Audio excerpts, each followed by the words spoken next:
Welcome everybody to the lab. Thank you for being here on our third installment of serial killers you've never heard of or might never heard of. Some people have, but these ones, this batch, as you would call them, of serial killers that we are covering are kind of, I would say, not really mainstream media type coverage. They're pretty horrendous. So once again, if that kind of content bothers you, I understand, and please, don't put yourself through, uh, put yourself through it if it's not something that uh, you're not comfortable with. Dr. Gary, thank you for being here. How are you? Very well. How was Christmas?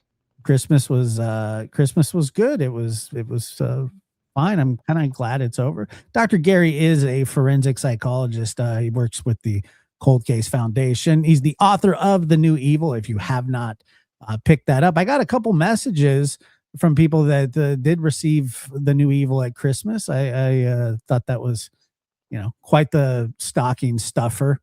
But you can pick it up on Amazon or any major bookstore near you. It's on Audible too, isn't it? Oh yeah, yeah. It's read by an actor called Charles Constant. The problem with there are several problems I have with the Audible version. The first is that there's a major error, which I keep trying to get fixed through the publisher, or at least I'm telling them about, which is that they did not indicate that I am the author of the entire first part, because the New Evil is broken into two halves. And it's supposed to say part one by Dr. Gary Brucato, but it doesn't say that. It just gives the impression that Michael wrote it, and that's not true. And the other thing that bothers me is you don't get the graphs or the images, so they just cut out any language that refers to the charts. So there's like pieces of the book missing, as I recall. And I wish I could recite it. To be honest with you, I don't know what you do. They get a professional actor, but I never liked the way people read books. I told you Ed Kemper does that. Ed Kemper reads books. Yeah, I think you did mention that one time. But you could get like recordings of Kemper reading books, and you probably don't. A horrendous serial killer. Yeah. But they always have that very specific voice that they're talking about horrible things, and they've got that like newscaster tone. Yeah. Like, 1975, a gruesome murder happened in Ohio, and 4 dead in Michigan. Yeah, and there's no feeling. It's sort of like on the news when they say something really terrible and then they rapidly go to something very trite, and they'll be like, 14 people froze to death today in an avalanche, and then they'll say, and the floats and the Thanksgiving Day parade were fabulous. Tune in next week when and you kind of go like, there's something wrong with these people's feelings. It's very, very strange. I also want to take an opportunity to thank people who have been watching my piano page. Some people have been sending little, a couple of dollars that I used to get coffee or so forth, and I think that's really nice. I got so many requests for signatures in books that I set it up where people can send something and then I mail them signed, or sometimes with a doodle. A lot of people want a drawing because I draw. I do that, so that's kind of cool. But to me, it's just something I do as a outlet. I didn't know you draw. Oh yeah, when I was a little kid, I won the Tokyo Art Exchange. Remember I told you when I was 7, I won the Tokyo Art Exchange. Yeah, you did mention that, but I didn't know that. Like, I didn't know that like transpired into a. Oh yeah, I play the piano since I was a little boy, and I created art ever since I was a kid. I have a lot of different artistic abilities. I just wound up doing this, but that's a very big part of my life. I do crazy things. I can restore furniture very well. For example, it's a weird quirk I have. I can go to the Salvation Army, buy something, identify it, repair it, and flip it, for a lot of money if I want to. That kind of thing. Yeah, that's interesting. I have artistic ability, yeah. But don't you? Do you have any artistic ability? No, not really. None? You don't draw, paint? I mean, I paint and draw. No. I make a lot of collage work. No, I don't paint. I don't draw. Nope. No, I'm more of a.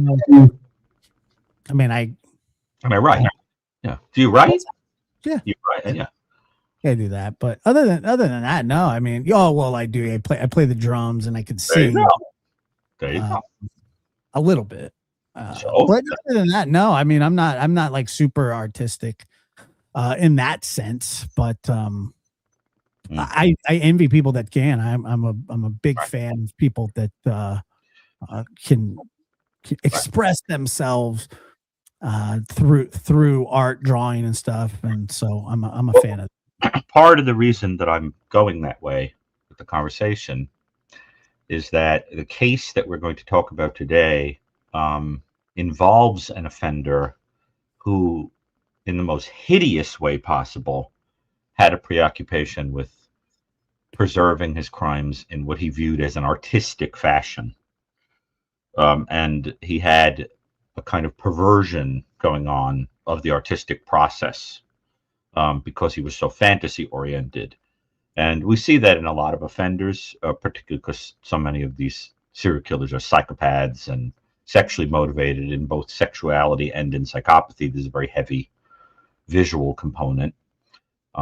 If you read Vernon Gaybreth's famous book about um, serial sexual homicide, one of the points he makes is that these men are very visual. I think it's because of testosterone. Yeah. Highly visual. They think like hunters or so forth. And the artwork sometimes is meticulous. Samuel Little, for example, could draw his victims decades later, right down to the jewelry, and the way their eyes looked at the moment of strangulation and things like that. I mean, the idea of retaining the fantasy through things like photography or artwork and so forth is a way of retaining what these people view almost as a kind of expression of artistic stimulation. That's something John Douglas, the mind hunter, John Douglas has talked about, is that you have to see a crime scene in the mind of these horrible people like a kind of artistic output. That's how they will view it, that it's an output of the expression of themselves. And if you don't go into that nightmare, you won't be able to catch them. You have to So understand that's like how they're going to view it. Yeah. Uh-huh. yeah, like with the mine hunter, it's almost like Mhm. to catch a thief, you have to think like a thief, or something like that. I remember watching watching this movie Blue Streak with Martin Lawrence, Yeah. and Right. yeah, and they were, he knew everything that the thieves were gonna do because he was pretending to be a cop, and but he was a thief. So I mean it makes sense how how the behavioral analysis unit or whatever it was called formed because Right. of how much uh, how much like I don't know the right word, but how much it benefited, finding killers and preventing murders and things like that. Right. But I have seen that movie Mindhunter, or the show Mindhunter. It's fantastic. Well, it's based on John Douglas and, of course, Anne, my research partner, Ann Burgess, who wrote the afterword for The New Evil. I mean, I worked with Anne every day of my life, right? At Boston College, we do work together. And because I'm a visiting scholar there in Anne's group. Right. And that's why I was on the show about her, which is called Mastermind, giving a little bit of background on, putting her in historical context and so forth. Sure. And, of course, she's nothing like the character on Mindhunter. No, I know. I've watched her quite a bit, and I've watched you guys on the interview room together, and I've seen her on other stuff. And I'm pretty sure, was it her that No, it wasn't her that testified at the Menendez. Yes, it was. Oh, it was. Okay, yeah. Of course. I Certainly. remember. So It's on a lot of prominent cases, but it's a great joy and honor to know her because there are so many amazing things about Anne. But one of them is that despite her stature, she always kind of makes you feel that she's learning from you. That, like, it's a kind of thing like, oh, that's a brilliant idea. Oh, that's great. We should pursue that. Oh, we should. When in fact, she could, if she wanted to, be the one who's telling you. Right. I mean, anything, anything is like, yeah, yawn. I've heard that before. But she always is very humble and kind of wonderful in that way.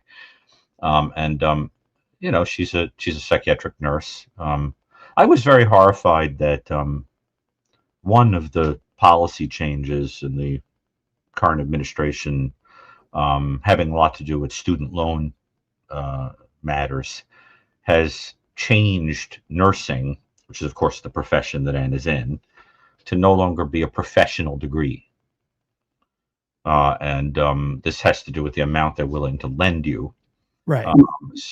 And that's horrifying, because I mean, can you imagine? I mean, Anne is a doctorally prepared psychiatrist.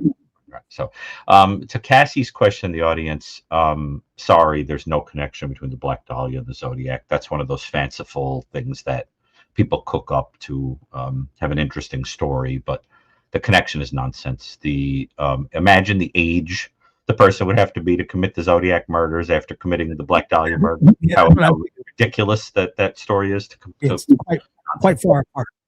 No, and they're totally different personalities. Did you see any dismemberment in the Zodiac case? No, none. That's one of those things. Like, someone asked me about it, and if there were like an eject button, I would just go like eject, next, boom. I refuse to even discuss it. It's silly. And the thing about the Zodiac case, of course, is that because he is emblematic of like the cat and mouse game, everybody wants to be the one who figures him out, right? He's like a big fish, and no one ever does. So you have over and over and over again, Zodiac case solved, group comes out officially and say, and no one ever does. It's silly. Although I am convinced one of the great achievements of the true crime world in the past couple of years was the cracking of the Jack the Ripper case. I am convinced that they are correct about the. I think they said it, right? Yeah, that's pretty much solved now. What happened is that there is a relative of one of the victims who had a scarf that had a DNA stain on it, I believe from semen, and it was tested, and they were able to rule out pretty much everybody except this one particular guy, Aaron, I think, what's his name, Kaminsky. He was a Polish immigrant that had been in the asylum and everything. And he is the guy that both John Douglas and I have said publicly we believe was Jack the Ripper. Okay. So I feel very vindicated because he was the only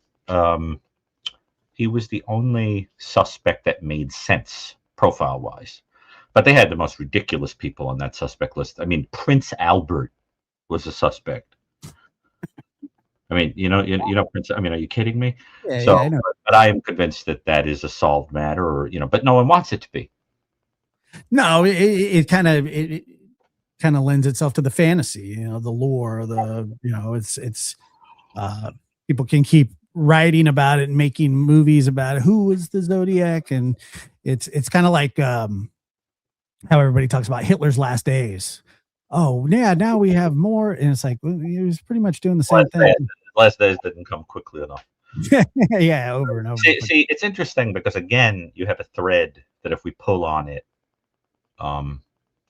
moves us in the direction of the story we're going to talk about today. Because when the Rex Heuermann thing first came out, first erupted into the news. Yeah. One of the things I said in discussing it publicly, which I don't really tend to do anymore, is I'm just sort of waiting to see what happens with that case. And let me be clear, innocent to proven guilty and all that. But one of the things I said was, you have to imagine that there's a very small circle of people, and they're usually men, of course, that commit sexual assault. And then there's a tinier circle of men who commit sexual assault and kill you. Right? And then in that circle, there's an even tinier group of men who torture you as part of the psychological thrill. And in that circle, there's an even tinier circle, you could count on a couple of hands, of men who are so given over to the torture that they have to create a torture chamber, a place that they will bring you to be alone with you. And Heuermann, if guilty, is somebody that I believe had a focused torture area, right? Yes. Whether it was in that vault or whatever. You remember that in the planning document for Heuermann, it says that there were what was that term that was used? Not hi-hats. There was a word, and they kept saying that they thought that it meant those little points that you would hang a person on, like the strong part of a beam. Yeah. But what the word actually means, if you know contracting and so forth, is it's those little hooks that you put in the wall of like a garage or something so you can hang all your tools up. And what I was explaining, I remember I was on Banfield, and I said on Banfield, I said, I think it's more disturbing, something like this. I said it's more disturbing to understand what they really are, because it means that you have all your tools there, like a sort of twisted kid in a candy shop, right? That can be stimulated by, right. And that kind of place given over to torture is what we're going to be talking about with the killer tonight. So, and the thread that what connects to you mentioning Hitler. Hitler is somebody that's thought about as being what we call a malignant narcissist. In fact, Eric Fromm kind of cooked up that term, talked about that term to talk about Hitler. Yeah. And a malignant narcissist is like the worst personality disorder you can have, right? So you're not just a narcissist, you're psychopathic and sadistic, and the kind of person who would like have an isolated place where people are put to be hurt, right? And that's what we're going to be dealing with when we talk about Robert Ben Rhodes. So I want to set the stage that what we're dealing with him is a sexual sadist, an artistically driven sexual sadist, a fantasy driven sexual sadist, and a nasty, terrible person. If you contact him, I have a letter from him actually. If you contact him, he will threaten you. He is the only person that I wrote a chapter about and wound up not including it in the New Evil because I was concerned that I'd be sued by him for talking about him. He's the kind of person who would be upset that you were calling him what he is. You see what I mean? Oh, here he is post, whatever happened to his brain. I don't fully understand the story of what happened to him physically, but clearly he's got, the one eye shut and the drooping face and all that. But who knows what that means, But so he didn't have a stroke or anything? I don't want to guess what happened to him. But clearly something's going on. So there's a lot to talk about with him. The story is so disturbing that I really think, it's one of those things where just to put it in a kind of intellectual framework so it doesn't make everybody throw up, it's probably good to just read some kind of like encyclopedia entry or something on him so that it has that sort of matter of fact structure. If you don't mind, I think it's a good idea because it's really dark. Sure. No, I don't know, of course. Yeah. And, I think I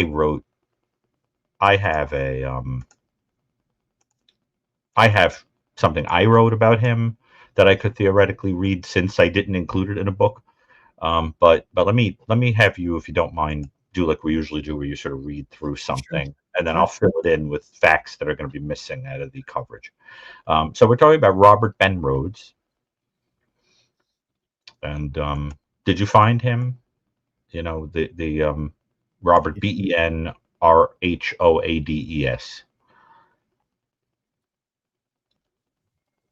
The truck stop killer.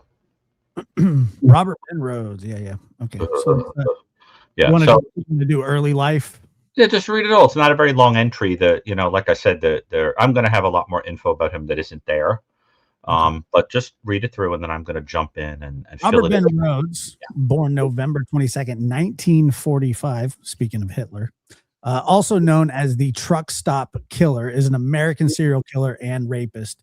He is confirmed to have tortured and killed at least 2 couples in Illinois and in Texas in 1989 and 1990, and is additionally suspected of torturing, raping, and killing more than 50 women between 1975 and 1990, based on data about his truck routes and women who went missing during those years who met the profile of his preferred victims. Right. Now let me just jump in because there's a lot of detail here that they're doing that thing where like they're just sort of saying these things la-di-da, but like contained in each of these sentences are like nightmares. Okay. So I want you to understand that we're going to see that Robert Ben Rhodes, who was very into the whole S&M kind of bondage thing, they used to call him whips and chains. You can find photos of him wearing his bondage outfit and so forth. He was really into that, you know, the kind of guy that would like post ads to get people to do things with him, go to parties, so forth. And you have to understand that he is suspected in things like cases where they found a woman in the garbage pail at a dump stop, like a rest stop, like as a dump site, things like that. So you have to picture a guy who's going across the country in a flatbed truck, and there's a torture chamber in his flatbed truck. And he's picking people up, hitchhikers, things like that. If there's a male and a female, he rapidly dispatches the male. And then he has this like extremely specific fantasy of what he needs to do to the woman. Things like, for example, he liked the woman to wear black dress and black heels, have her hair cut very, very short, kind of like a Louise Brooks hairdo, if you know what that looks like, right? Like a bob kind of thing. And then he would shave every hair on her body so that she would look sort of prepubescent. Okay? Shave every hair on her body. And then the tortures that he would perpetrate on these victims were very bizarre. For example, if he had a kill kit and everything, and one of the things that he was very fond of using was a fish hook. Yeah. For the mutilation of the victim. I think you could use your imagination. The other thing that was very significant about him was that he would photograph the victim as they were dying. So there are victims running from the camera, running through a hall, putting their hand up, begging for their life, so forth, in that black outfit. And he's snapping photos of them, probably saying to them to scare them, this is the last photo anyone's ever going to take of you. You're going to die horribly, etc. So that their adrenaline is pumping and they're looking more horrified. And that's getting him excited, right? That's what you're dealing with.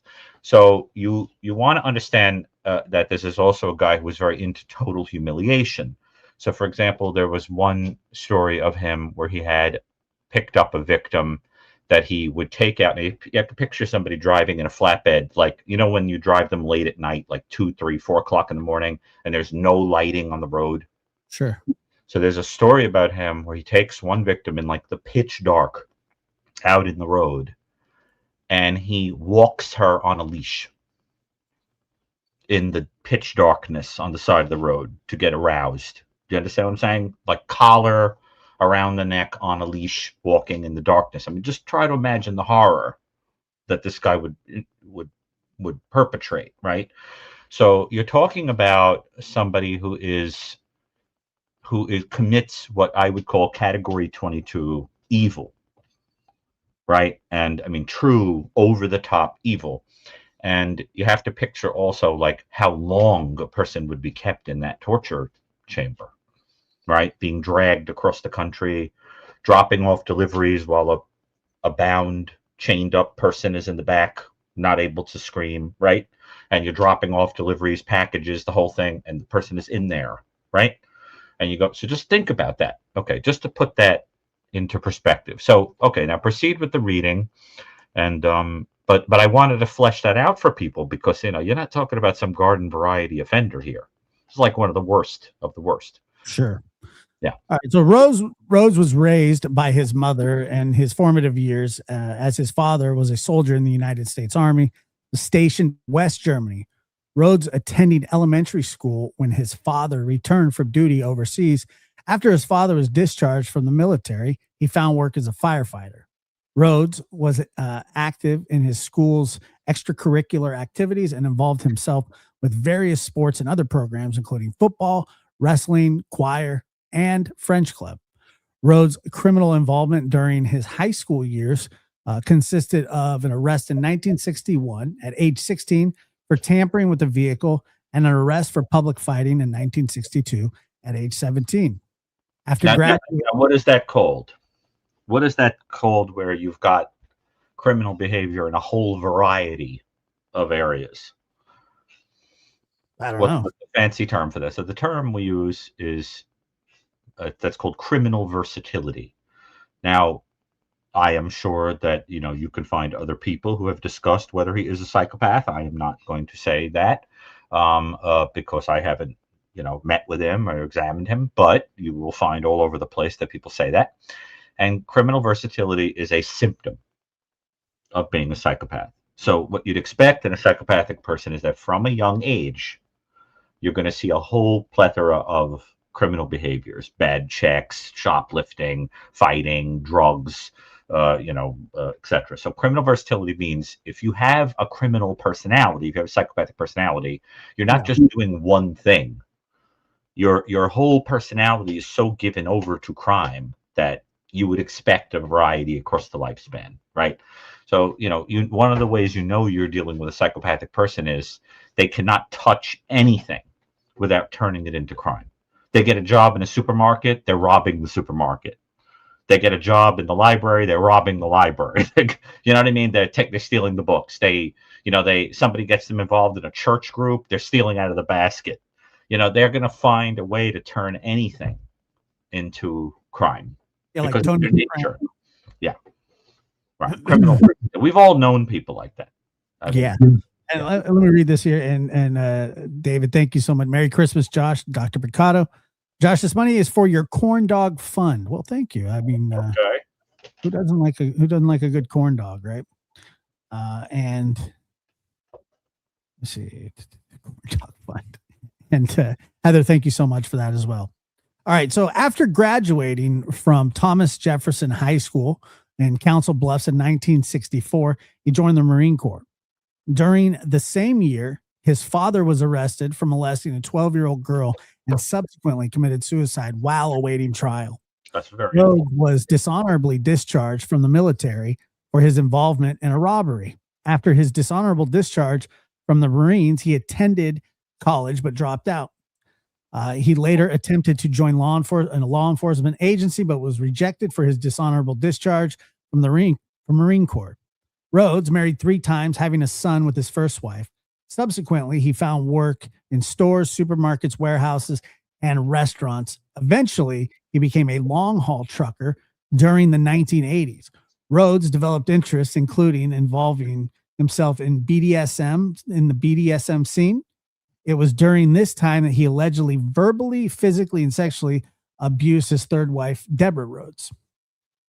Now, do you believe that that's likely the first time that there was sexual perversion in his life? No. I would think that something like that, and I speculating, but something like that typically would be pretty early on, I would think. I mean, generally, because you have to understand that there's a paraphilic quality to being aroused by that kind of stuff, right? Paraphilic meaning that sexual gratification is tied to an outrageous, illegal, inappropriate kind of thing, right? Involving a living being. A fetish does not involve a living being, right? A fetish is like, to get aroused, I need you to wear black, stockings. I need you to wear a certain kind of outfit. I need you to, say a certain thing. I need you to do a certain thing. I need you to use a certain object. I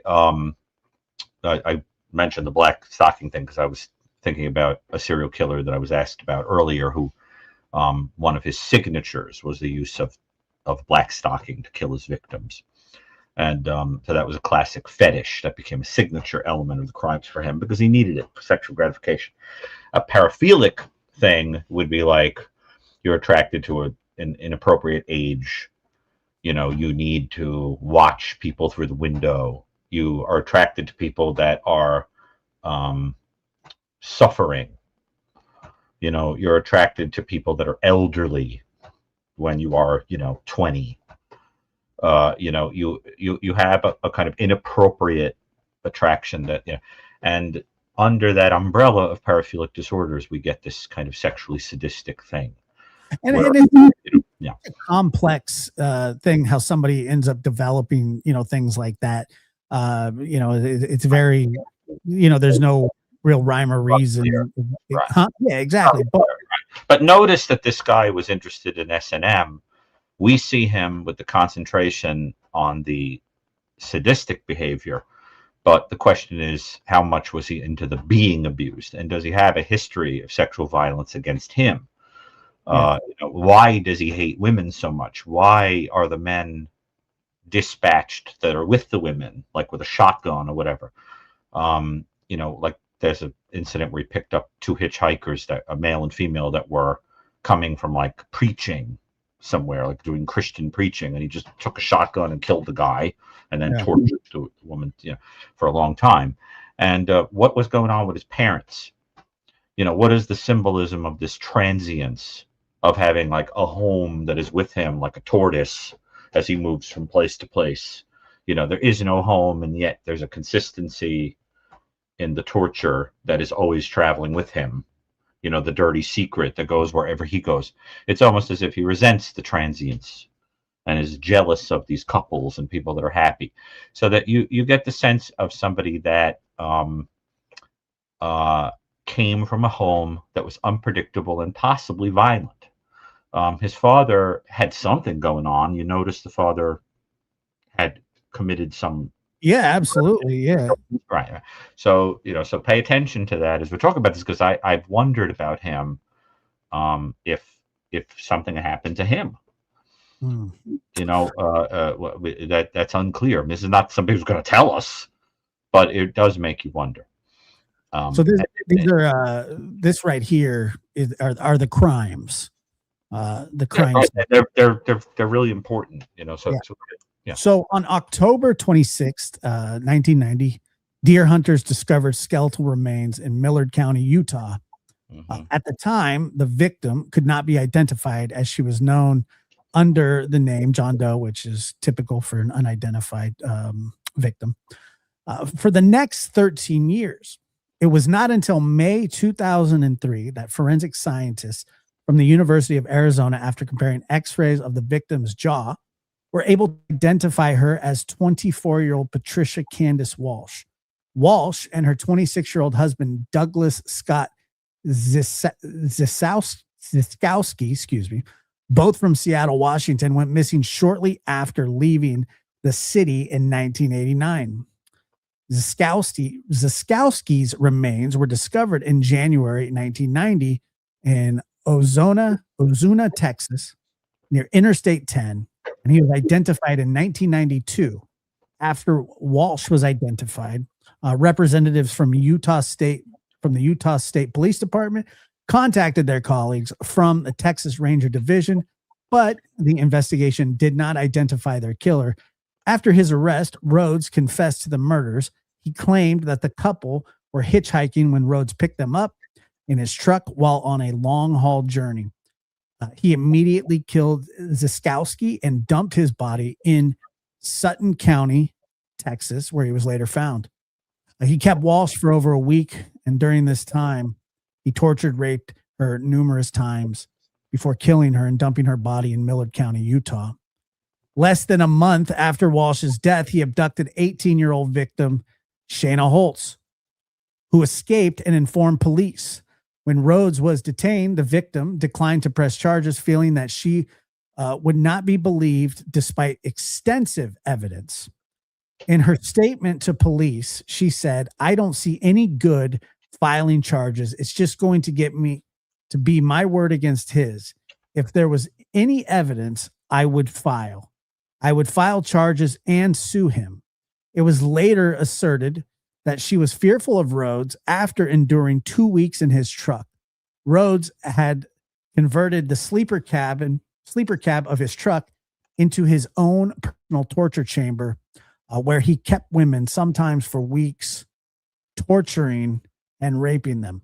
Now, it would not surprise me if he was threatening her, but maybe he didn't even know that she was going to escape, but he's, if you ever say anything, I'll come back, and which is kind of common as well. In each of these cases, what you see, and we see this with people like David Parker Ray and these other kind of torture chamber keepers, is that a lot of the torture is also psychological. And the idea is to create a situation where in miniature, and we talked about Gary Heidnick, who also had a kind of area set aside where torture some torture occurred, right? Yeah, yeah. Basement.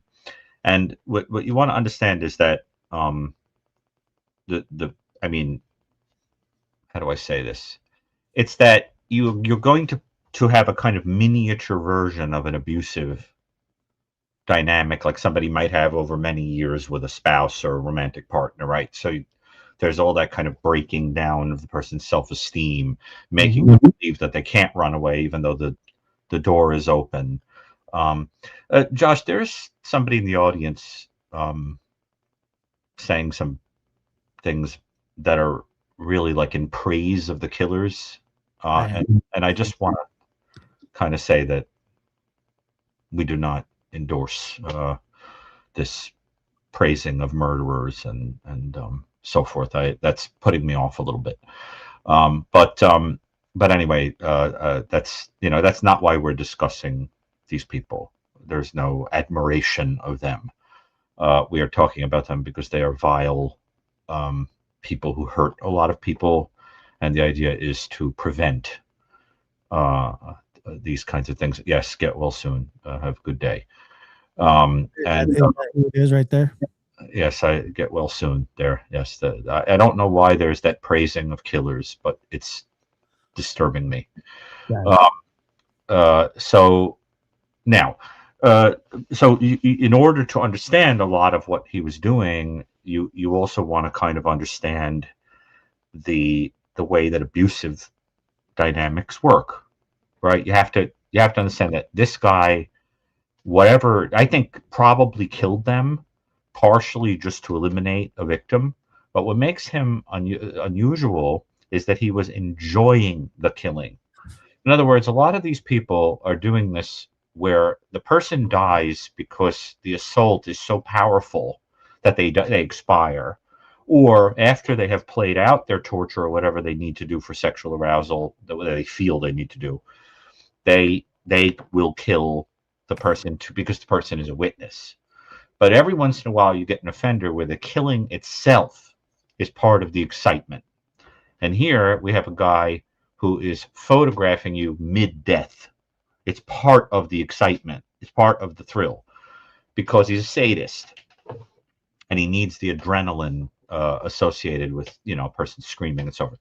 And you want to understand that that is the ultimate kind of abuse, right? Because it's the manipulation of a person's feelings. You have to kind of understand what would hurt. In order to understand what would hurt in a really perverse way, you have to have empathy. You have to say, that would really scare me. That would hurt me. So that I'll do that, right? I mean, just think about what it takes to even contemplate torturing a person with a fishing hook. Right. Yeah. It's unfathomable to a person that, is sensitive to other people's needs and well, you said people. He would not have viewed them that way. No, they're his own. They're everybody. The world is basically their oyster. They pick and choose who they think is worthy of.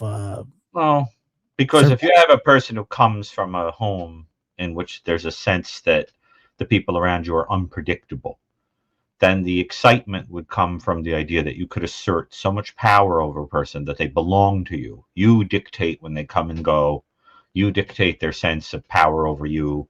You dictate all of it, right? So even if you're in the masochistic position of the sadomasochistic dynamic, which he must have been sometimes, or at least probably was, he would be dictating what you did to him. He still has power over you as you're doing whatever you're doing, ultimately, right? Because so you really want to understand that what this is about is rendering a relationship completely under your control, and then punishing the victim because they are a surrogate for someone else that you're furious at. Now, most people have had someone in their life that they're very mad at. Okay, furious. I mean, Josh, you and I, I'm sure we both have people in our lives that we're furious at, that have hurt us. But even with those people, even if we fantasize about yelling at them or cutting them off or whatever, you would still never fantasize about holding them captive for a couple of weeks and torturing them. Like, think about what that takes. Well, I mean, Right. it's an undertaking that I couldn't even consider. Not only from the fact of, you know, that person is a human, but the sheer, you know, the effort that it would take is just crazy to even think about.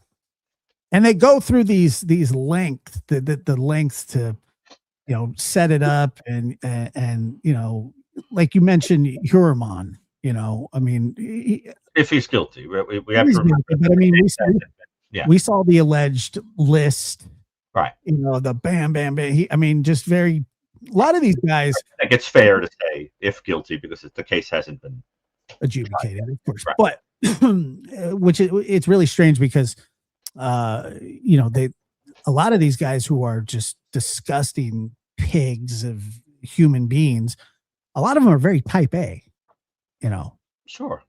They're just very like prim, like they're just you know, kind of just have everything laid out perfectly. They're disgusting humans, but like somebody converting the cab of their truck into a torture chamber is just a wild thing. How about having an island? How about having an island set aside for sexual? Yeah, but I don't even like to dust. Right, but like do it. Right, but we're seeing some of this with Epstein.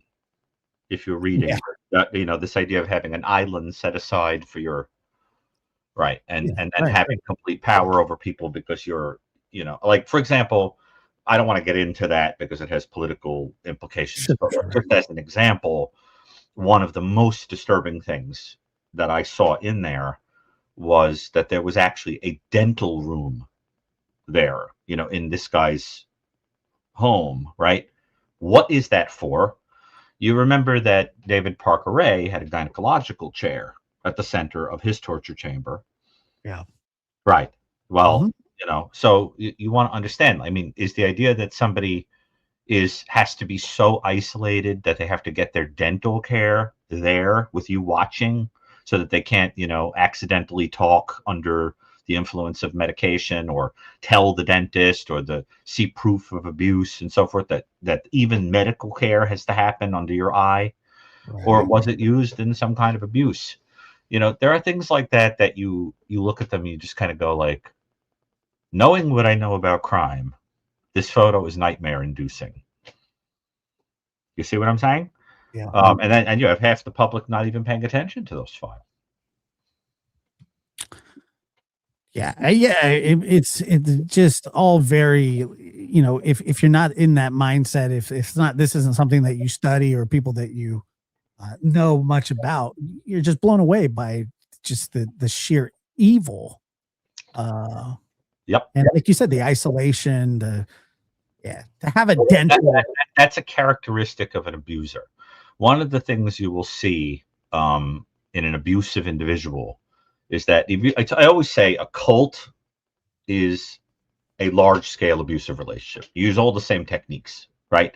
And one of the things you have to do in an abusive relationship is isolate someone because their friends, their family, and the news sometimes will tip you off. They'll tip you off. They'll say, "What are you doing with this idiot?" You know, and then the people around you will get very protective and so forth. So they have to isolate you. They have to lie to you and tell you that everyone else's information is BS. I'm the only one who tells you the truth. Who are you talking to? Give me your money. I'll hold it for you. You know, let me have your passport. You know, whatever. So the idea is to utterly and completely isolate a person from the world. And you also see that behavior in more well-meaning people who are afraid to lose you, insecure people. You know, you had a friend for a long time and they get involved with a romantic partner and you never see your friend anymore because the romantic partner insists on isolating them. Yeah, right. You know, that type of person, they isolate you completely and you lose your friend over it. So, but you want to pay attention to that because when a person loves you, they should understand that you need to have a life apart from them. It doesn't necessarily mean that it's bad when someone does that, but it's interesting if there's other stuff going on, right? You want to always be thinking about that. Like someone shouldn't have to isolate you. No, Without a doubt, right? that- And anyone in the audience who has experienced an abusive dynamic knows that the pattern is pretty much always the same. You act like Mr. Nice Guy, you love bomb, you pull the person in, then you start mixing insults and lies with the truth, you isolate the person, and then you start treating them badly. And then the person being isolated and depending on you is willing to do whatever they need to do to sort of try to win you back. And they believe you're gaslighting. So you start telling them, oh, you misperceived me. I only get mad because I love you so much. I only did that because I can't even bear the thought that someone else could be looking at you. I can't live without you, baby. That kind of thing. And then next thing you know, you're conditioned in this kind of dynamic where, over and over again. And there are even stories I've heard of people that are being SA'd even by their husband or their boyfriend. Things like that. So, but I know that we have people in the audience who have experienced things like that. And that is exactly the kind of personality this guy would have had. In other words, even when he wasn't killing, he would have in his private relationships did that. And we know he did. You read it, right? That he was beating a romantic partner. Yeah, wow. And then, but it didn't require a romantic partner. It could be a complete stranger. Because the idea is you're projecting it onto an individual and that's personality. Well, that's the thing that's very common with these guys is that they don't want people to leave on, they don't want people to leave on their own terms. When they're done with somebody, then they're done with somebody. But until then, what? Nothing. I'm just listening to you. Oh, until then, what? Well, until then, it's up to them. When somebody leaves, and it's really weird. It's just it's a disgusting way to be. Now, do you want to talk about Regina K. Walters? I hate thinking about. Or do you not? Yeah, well, go ahead, read it, and then we'll show some images that we could show. Excuse me. Before Regina. All right, Regina K. Walters, 14, was found nude and badly decomposed on September 29th, 1990, in the loft of an abandoned barn near Greensville, Illinois. A farmer made the discovery. Right. She'd been missing since February 3rd, 1990. He was 44 at the time, by the way. She was 14 and he was 44. The farmer made the discovery. Yeah. She'd been missing since February 3rd, 1990, when she ran away from her home in Pasadena, Texas, with her boyfriend, 18-year-old Ricky Lee Jones. An autopsy revealed been strangled to death sometime in the early March. A photograph of Walters being tortured was found. She wasn't just strangled to death. She was garroted. A piece of wood with a kind of a device was used to garrote her. Same as in the John Benet Ramsey case. With her boyfriend, 18-year-old. Okay, so that she'd been strangled, but it was garrote. Sometime in early March, a photograph of Walters being tortured was found in the home of Rhodes on March 26, 1990. The partial skeletal remains of Jones was found near Harleton, Texas. He'd been shot in the head. You never notice he just gets rid of the guys. Doesn't care about them. Sort of like Ramirez. You just get rid of the guy because you're focused. But there's also like an Oedipal thing there, right? You get rid of dad and you sort of take mom, right? Right. That kind of thing. Yeah, right. Sick. Freud strikes again. In the early morning of April 1st, 1990, Trooper Mike Miller of the Arizona Highway Patrol found a truck with its hazard lights on at the side of Interstate 10 near Casa Grande, Arizona. When he investigated inside the cab, he discovered a nude woman handcuffed and screaming. There was also a male present who identified himself as the driver of the truck. After failing to talk his way out of the situation, Rhodes turned over a gun that had been on his person. He was arrested and charged with aggravated assault, sexual assault, and unlawful imprisonment. He was left handcuffed in Miller's patrol car, but nearly escaped. After further investigation, the arresting detective, Rick Barnhart, was able to make a connection to the Houston case and noticed a pattern stretching over the course of at least 5 months. And executing a search warrant for Rhodes' home, police found photos of a nude teenager who was later identified as Walters, whose body had been found September 1990. Also present were photos of Walsh, whose body was discovered Right. that October. And you don't want to think about what he was doing looking at the photo.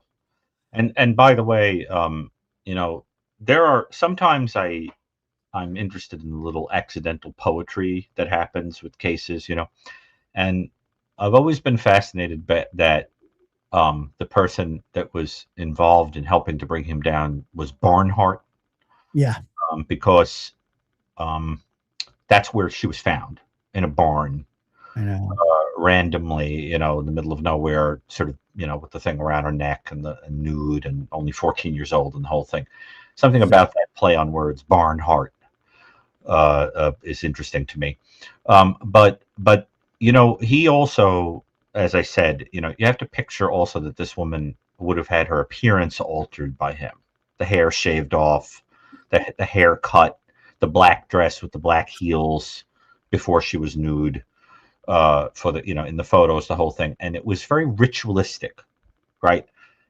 Just, you have to pause a minute, and you could see it in that poor woman's face in the photos. I think you could show some of them that aren't gruesome. Yeah, Um, there's one photo where of you can see her sort of putting her hand up and looking, you know, yeah, you want to understand that this woman at 14 years old, in this young woman, you know, just imagine how he has her sitting still to cut her hair. right. You know, if you have imagination, you could put yourself into the shoes of the victim and just picture this whole thing, right? Her boy, you know, the guy is killed probably in front of her, right? She's petrified. She doesn't know what's going to happen to her. He's taking her clothes off and putting an outfit on her. You know, here she is with the short hair and the black heels on, the black dress that was part of whatever he did. And he would, you know, probably, like you said, say things like, Yeah. "Hey, this is your." Try to invoke as much fear as possible. I mean, this guy is, you know, for a layman like me, is the devil.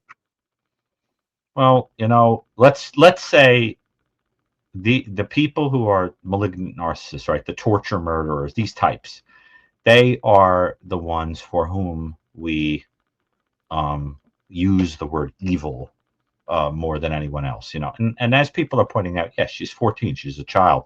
I'm saying young woman, you know, but the reality is she's a child. Sure. You know, somebody aroused by a 14-year-old would be a hebephile. You know, the fact that this man is in his 40s, you know, again, shades of Epstein, you know, in terms of the sexual attraction, right? Yeah. Let me read about his convictions here. Give me a second. No. Notice also how petite she is. Yeah. Yeah. I mean, like I said, the guy is just, he is, Right. like I said, he's the devil. Well, In 1994, Rhodes. trying to make her look like a boy, by the way. I don't know. I mean, I'm not sure. I don't know. Makes me think that it's a projection of abuse he might have experienced as boy. But he did have them wearing a dress and heels. But the very short hair is very, very interesting fetish. I think also at one point there was one victim he kept in a dog cage for a period of time. Also, you know, so there's this kind of complete dehumanization. Yeah. So go ahead. Yeah. Crazy. It's just foul. Evil behavior. Yeah. Mm-hmm. Question about it. In 1994, and here's a little bit of justice, but not much. In 1994, Rhodes was convicted of the first-degree murder of Regina K. Walters. He was sentenced to life imprisonment without parole at Menard Correction Center in Chester, Illinois. He was extradited to Utah in 2005 to be tried for the deaths of Candace Walsh and Doug Ziskowski. However, in accordance with the victim's family's request, the charges were dropped in 2006, so they would not be required to testify more than once for both states. And he was returned to prison. Rhodes was later extradited to Texas for the murder of Walters and Jones, where Rhodes, in exchange for avoiding a death sentence, pleaded guilty to their deaths and received a second life sentence. Rhodes continued serving his sentence of life without parole, the maximum security Menard Correctional Center in Chester, Illinois. Right, and you'll get a very nasty response if you try to contact him. Usually, it's something along the lines of "Give me money," and don't dare talk about me. There's a book about this case called Roadside Prey. One of those tatty mass market books. And by the way, those who have been watching my piano page know that I posted there somewhere that the book that I used on Gary Heidnik when I wrote The New Evil with Michael, the book I used for the research, I offered it to anybody who wanted to buy it because, I have doubles and triples of a lot of these books, and a lot of people are interested in that book. It's very hard to get. It's like one of those, like, sort of, I think, some of them are out of print or whatever. And so I offered it if anybody is interested in it. And I, of course, also have Roadside Prey. I have hundreds of those little mass market books on these cases.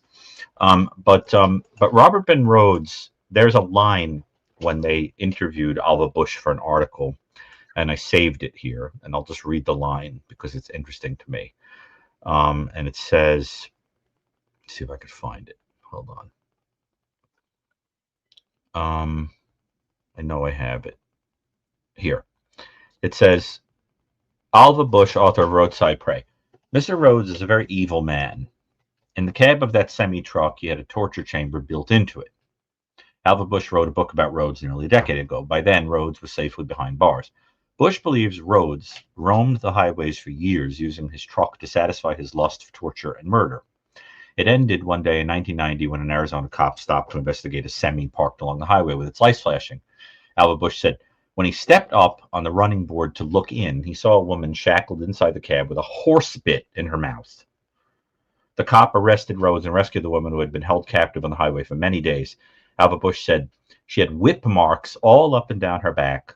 She had told investigators that he had shackled her in there and beat her, and that he'd take her out of the truck on lonely stretches of road with a leash around her neck like a dog. I spoke with two of the victims who escaped from him, and they basically told the same story of ongoing tortures that lasted for days. I mean, just think about what's contained in that sentence. You see what I'm saying? I mean, so the humiliation and the boldness of taking you out of the chamber, the torture chamber, and keeping someone in a dog cage. So clearly there is this idea of reducing you to an animal, reducing you to a dog. And that's a big part of the tortures for some of these guys. That's the, there are misogynistic words that men sometimes use for women that are designed to reduce the woman to an animal. For example, the B word. Sure. Right, which refers to a female dog. Correct. I mean, so the idea is the reduction of the person to a non-human entity. Here, look at this. Hold on. Right. Or sometimes the misogynistic term is to reduce the woman only to the sexual organ. That too. But those same thing could be said for men. Sure, but I'm saying that the insults that men tend to hurl at women, when you want to say something horrible to a woman, the two things you see in the misogyny are the reduction to a sexual organ, or a sexual behavior, or an animal remark. Here, hold on here. Sure.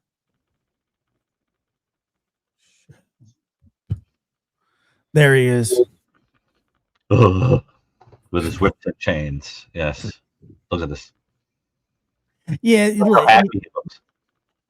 I mean, he's disgusting, but looking at this photo with the knowledge of knowing what he has done makes it, I see stuff like this, on, Facebook, Instagram, Twitter, but it's, people in a group or whatever. I don't know what it is, but the fact that he is who he is and has done what he's done. Yeah. And Kelsey's right. Despite the outfit, I mean, he does look a little normal. He wouldn't really, I mean, really what's normal, but I mean, sometimes you see people and you just go, oh my God, look at that person. Well, that's where that empathy thing comes in. You have to know what is necessary to win a person's trust. Right. You have to be able to pass as normal. I mean, this guy would have pulled over and said, "Oh, you guys want to ride?" They probably talked to him a little bit about their religious work, talked about the Bible, whatever. And then at some point, he's like, "Okay, come here, boy," and like blows his head off with a shotgun. Right. Dumps him unceremoniously, and here she is, probably screaming, horrified. And then he's like, "You're coming with me," and then trains her up in the back. You see what I'm saying? I mean, and he's got this like bag that was. Do you have a picture of the kid? Yeah, It's with you. Yep, you got it.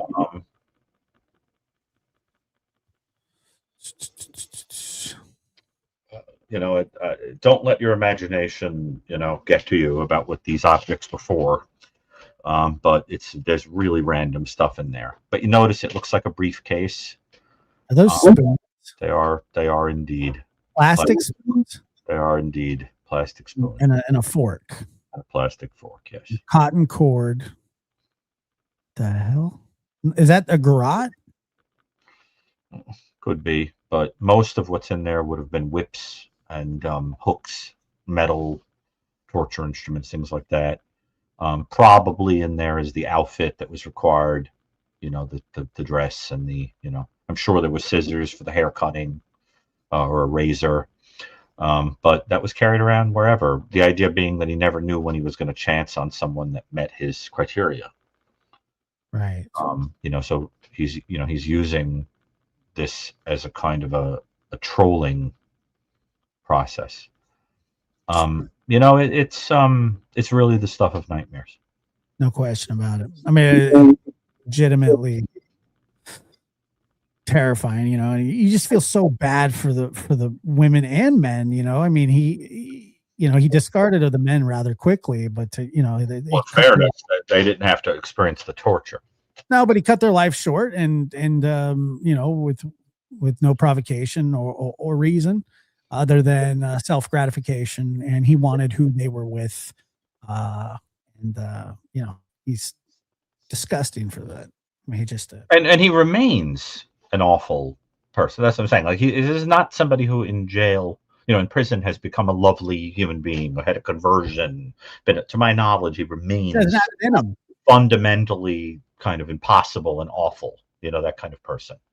But the kind of person who will send you away with a flea in your ear if you try to talk to him, or threaten you, or is my So really, really disturbing. So I do think that we should take some calls just to break up the nightmare of this. Sure. And as a matter of fact, I think the case is so disturbing that we probably don't even want to go into another one. I don't think it's probably, in the interest of time and everything. So let's take some calls. I know people really like those, but let's also, to sort of cleanse the palate from the person who was saying those terrible things, praising murderers earlier, that our hearts are with the victims and people like Regina Walls and victims everywhere of sexual assault, torture, child abuse, murder, so forth. I've dedicated my life to trying to heal people like that wherever possible, if they're alive. Okay, so I will pin this. I spent my Christmas evening in the emergency room vet for my for Otis. Yeah, it was. What happened? He seemed just a little bit odd. I check his ears constantly. He's got terrible ears, man. That just gets infected so fast. Is that common in that breed? I think so. Yeah. I mean, it's common in him. I know that. Jeez. And so he woke up. He was under the cover sleeping, and I had been checking him, and he was flapping his ear, and I looked in his left ear, which is his problem ear, and it was deep down in there, but it was a mess. just I don't, I don't need to explain exactly, but it was They just give you drops or ointment or something for him, or some kind of. yeah. So what they did, we took him in, they flushed it, they flushed his ear, they flushed him out, they packed it and gave me some antibiotic drops. But oh man, it's just he's good now. He's fine. I caught it in time. It didn't get to the point where because he's had a burst eardrum before. Oh, it's just nightmarish stuff. But anyway, let me. But how is Macho when Otis is like? Does he detect it or sort of weird about it, or go looking for him, or? Yeah, he is. One is kind of protective of the other. He is, yeah. Oh, definitely. All right, let's see here. Joey H, go ahead, Joey. How are you? Joey's back.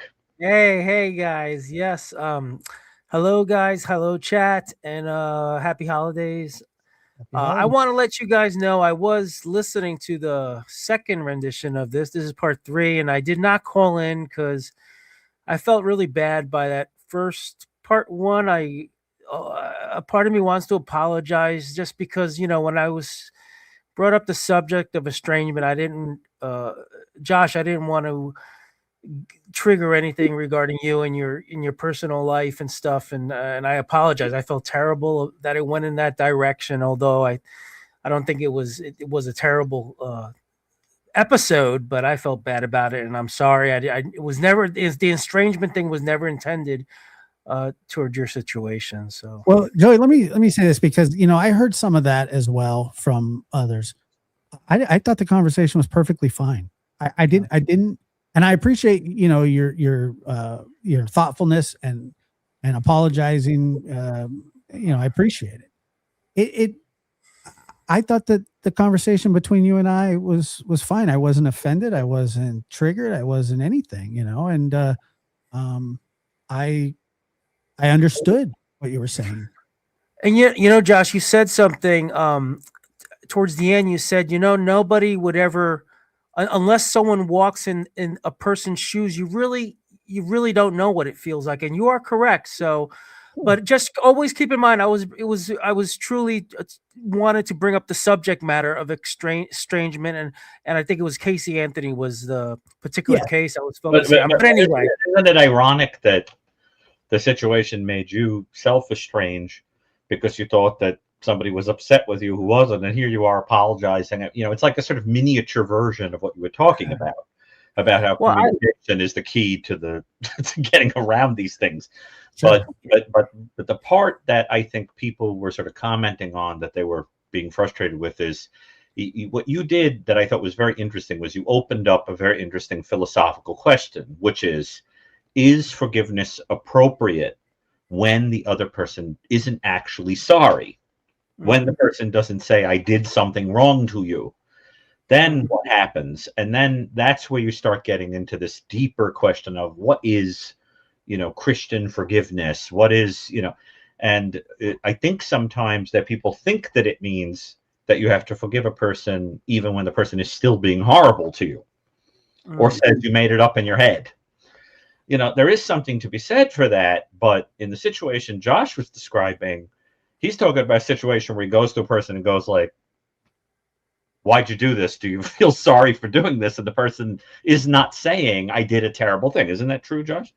Yeah, it is. And Joey, I actually was thinking about you just the other day because I didn't want you to feel like that. I thought that every call that you whenever you call in, I think it's always thoughtful and thought out.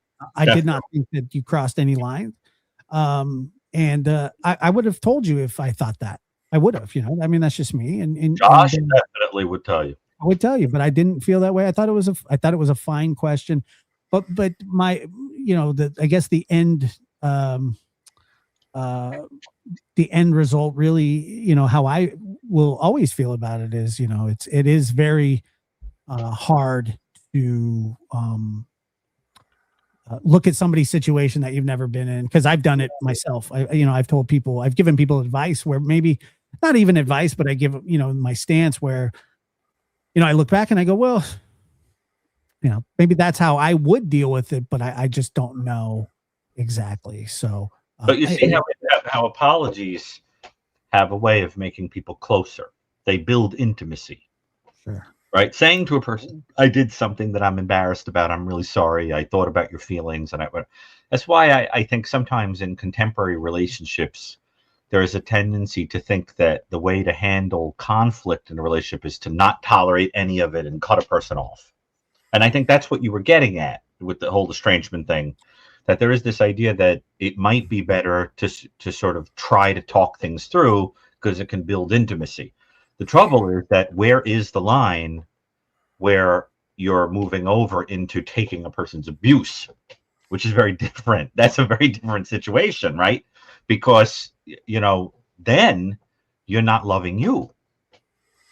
And when I say I love you, I just want you guys to also know when I say I love you guys, I'm not professing like a deeper love for you guys. Don't take that wrong either. I don't. What on earth? This is not like a Valentine's Day call.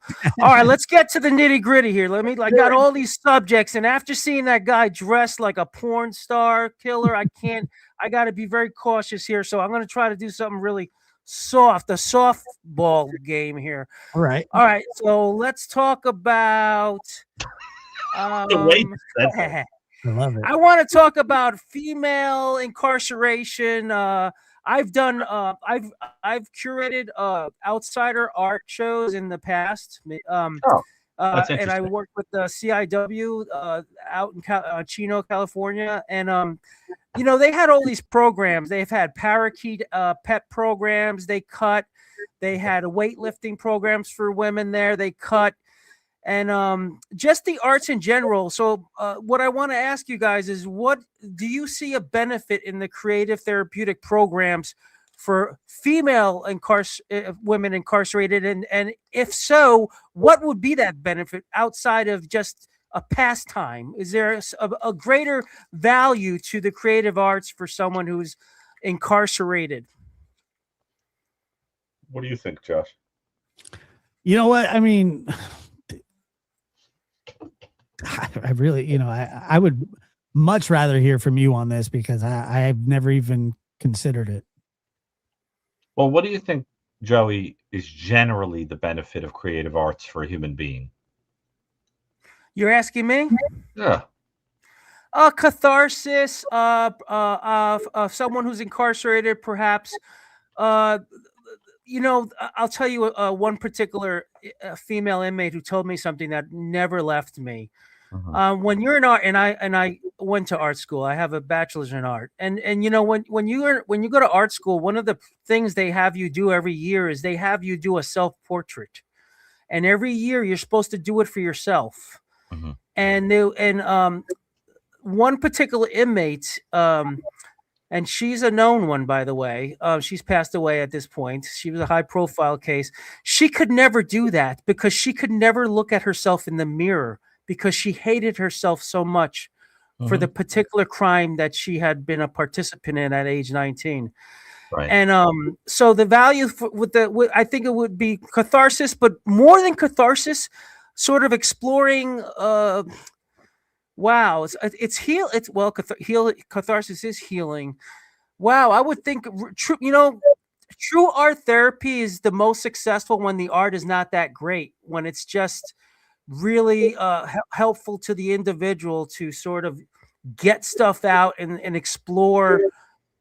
One particular person would just make insects. She would just make insects out of beads, and it's because her greatest escape from being in a prison cell was just remembering being out in the desert and seeing the scorpions and the insects in the desert. So she would make insects out of beads because that was the place that made her feel happy and made her feel like she was not incarcerated inside of a small cell. I don't know if that answered your question, man. Well, but like, for example, in Florida, there's a group called Art Spring, and they do this kind of creative art stuff with incarcerated women. And there's a story that you'll hear from them about a woman who, through artistic expression came to contact psychologically a lot of what was powering the crimes, and then went on, I think, to basically start a group to help people who are victims of domestic violence. I mean, I'm aware of a story of someone in New York who, through an art program, came to love the cello, and then upon release, wound up becoming a cellist. You know, that's a publicly known story. In other words, what'd you say? I thought you were going to say they became a cello, and I was like, how does that work? Well, there's always room for cello, but the thing is, I personally, the cello is my favorite instrument, by the way, so I'm very fond of that story. So I just kind of think that there is something to be said for people who are committing crime because of unresolved psychological stuff, where there is this idea that the imprisonment period can represent a kind of rehabilitation and a period of self-exploration for those kind of people. The problem is, what happens when the person in prison is actually a, sexually sadistic serial killer with an artistic bent, like Robert Ben Rhodes? Then what is artistic expression going to mean? Look at Samuel Little using the artistic expression to relive crime. So it depends on the offender. For I have artwork from offenders where it is very obvious that the artwork is an expression of fantasy and what it is that they. I mean, David Parker Ray was a prolific artist. If you look at the New Evil, you'll see 2 drawings by David Parker Ray that we included there that show you instantly what a good artist he was. If he was a good anything, he was a good artist. The one thing I do remember, I have a good answer for that question now, because I do remember when I would curate these outsider art for the chat room. Basically, it's art for people who are incarcerated, people in psychiatric institutions. They said they call that outsider art. It's a niche, right? Yeah. But the one thing I can say that that happens is, it does give these persons a self-esteem. Their self-esteem is improved, especially when you have a little notebook you put outside. So after the show, you can show what the viewers had to say about the art without, because basically when you do these outsider art projects, you're not really, they're not being judged for whatever crimes they committed, why they were incarcerated. It's just the art put on a wall, and people can sort of appreciate the art and write a little something about it to the person. Yeah. And it does help a lot their self-esteem. But do you want to help the self-esteem of a sexually sadistic serial killer? I mean, the thing is, it depends on the type of offender. So people, for example, are mentioning Gacy. Now, I have artwork here that Gacy did. Gacy was a prolific painter. He had templates that he would use to make very specific images over and over again. For example, 7 dwarves. He used to like to illustrate the 7 dwarves, skulls, Pogo, the clown, with the hand. That he had a series of popular images, but those were an expression of his cruelty. You want to understand. So, for example, there's an image that you can sometimes find that Gacy painted of 2 skulls. Well, he revealed once that the reason he painted that is because it was a reference to the time that he picked up 2 15-year-old boys who were friends with each other and assaulted and killed one in front of the other. So the painting is a kind of memorialization of that amusement in his mind. Now, the question is he using that for a catharsis? No, I think he's using it to relive a perverted experience. That's very different than a person who, through artwork and this kind of Jungian process, comes to contact. Now, anyone, for example, who listens to my piano music knows that it is crystal clear. I mean, it doesn't take a genius to figure out that body of work that people are watching posted over the days is coming like directly out of my unconscious. Like, this is basically like a cathartic process, right? So I'm meditating on something and then it just like comes out of my fingers, like in the form of music. And that is very, very interesting to even go back and watch and go, wow, you can see if you look at these 3 days of videos in a row that I was sort of processing something. And then like on the 4th day, this piece of music demonstrates that I worked it out like a splinter, right? It's a kind of a Jungian process. So what happens when we Yeah. give you money for coffee? What does that feel like? Well, it isn't. I can't say it's very much. Does it help But you the self? idea is that the coffee, is just a way of, I don't know, pumping me with caffeine to keep writing. I guess. But what it comes across as is more like an acknowledgement that people care about you. Coffee tastes better. Well, it's I mean, there's something about the idea of somebody who's never met you saying, I was touched by this and I want to share something with you. And I'm Italian. We think of food and drink as very symbolic. There's something about giving somebody something to drink that's a way of saying, like, I want to sit down with you at a table and kind of share with you.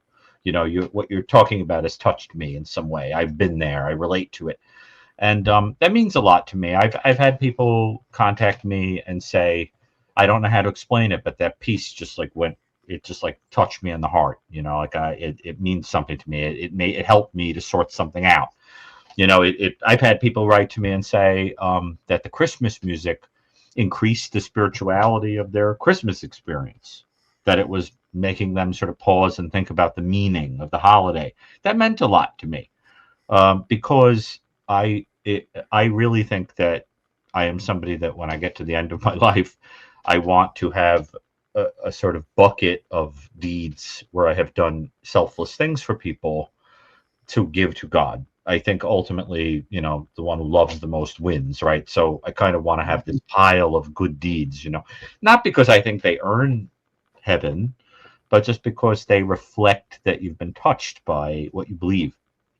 And I think if the music is an expression of that and my mission in life, and it touches lives, it means a lot to me. I like that people, I had one person write to me and say that because of one of these calls, they forgave a relative of theirs that was dying. And it gave them enormous peace and gave the person who was passing away enormous peace to have their sibling back. See, and so that makes it all worth it for me. And that, I think, is what art is supposed to be. It's like a kind of purging of the soul. And it's a way of indirectly pointing to truth because we can't touch it directly, right? It can't be done in this world until the veil is lifted. We've got to see it through metaphor, right? So the artist is the person who says, I'm going to show you symbolically through my music, through my painting, through my artwork. I'm going to show you truth and it'll purge you. But like everything in life, that thing can be perverted. You can use artistic expression in an outrageous way, like Robert Monroe's photographing these women. So instead of photography being a thing that keeps a person alive forever, what it keeps alive is a person's death and torture. Yeah. Well, let me let you another caller get in, and thank you guys, and everybody have a good holiday, and I'll have some heavier question next time. Take care. Oh no, well, listen, and I think it's so sweet that you cared so much to say what you did to Josh. I think that means a lot. But you can. Yeah, I do appreciate it. I love you. I do appreciate it. Yeah. All right, love you, Joey. I think that was sweet, Josh. He's a great guy. I've always enjoyed, and I heard some of that criticism, and people would say, how did you feel about that question? I felt fine. I felt you're a big boy, huh? You're a big boy. A big boy. You don't get your feelings hurt, but he didn't say anything to hurt my feelings. No, there was nothing that was said. People love a little drama, But Josh, I was watching back some of the episodes of the show.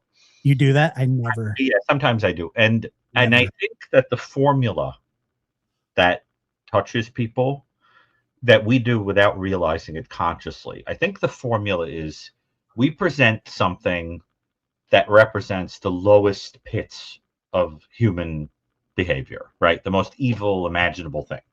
Right. We intellectually process it and try to understand it. And then we do something like this that takes the person out of the pits and reminds them that there are good people in the world, right? So we're kind to each other. We're good to the audiences. We're talking about the pains they've experienced. We're healing. In talking to them, we're giving them a stable place that they could come. What I think happens is that every episode is like a little roller coaster that takes you first, reminds you of the darkness, and then it pulls you into this place where it heals and reminds you that the other side exists too. And I think that sets it apart from other true crime shows, which only do the dark part and then don't show you the good part of humanity. So, like, to me, having Joey call in like that pulled us right out of the pits, because it represents the opposite of Robert Penrose. And also, I'm so sensitive that I don't want to hurt your feelings is the complete opposite of let me torture you with a fishing hook. You understand what I'm saying? It's the other end of the spectrum. Well, and the other thing was that I didn't quite understand the question at first. However, I do, a lot of that too, the art and the expression and stuff like that. Isn't that a lot of it to keep the peace? Sometimes. You mean within oneself? In oneself, in the jail, in the prison, wherever, it's something to do. You can't just have everybody twiddling their thumbs. But, oh, you mean in the prison situation? Yeah, I thought you meant private. Yeah, I think that it has to do, gets into this whole Foucault kind of philosophy thing. Is the question of what is incarceration? Is it intended as a rehabilitation or a punishment? If you see it as a partial rehabilitation process, the point of the artistic expression is that you're giving a person an opportunity to kind of reflect, heal, talk things out, whatever. If you think it's a punishment situation, you'd say, what are you talking about? What are we giving this person crayons for? They're supposed to be, being punished. Can you imagine, Kohlberger, joining an art group, and making artwork that expresses what's inside of him? Some people are horrified by the idea, but it could also be powerful for a person, because there are people who are not full-blown psychopaths and sadists and so forth, where there can be healing, right? Because they're in there for different psychological reasons. There's a big difference between a person that commits offenses because it's part of their personality to be amused by doing it over and over again. Those people, the minute you let them out, will do it again. Correct. That is very, very different than a person like James really getting something out of it. Oh, James Holmes. Yeah. Well, remember they asked him, he said, would you do? He said, yeah, I probably would. Now let me just, Dr. B, and thank you. Not that Mickey. Thank you very much. I appreciate your donation. Dr. B, I avoid music because it makes me feel all the emotions depending on song.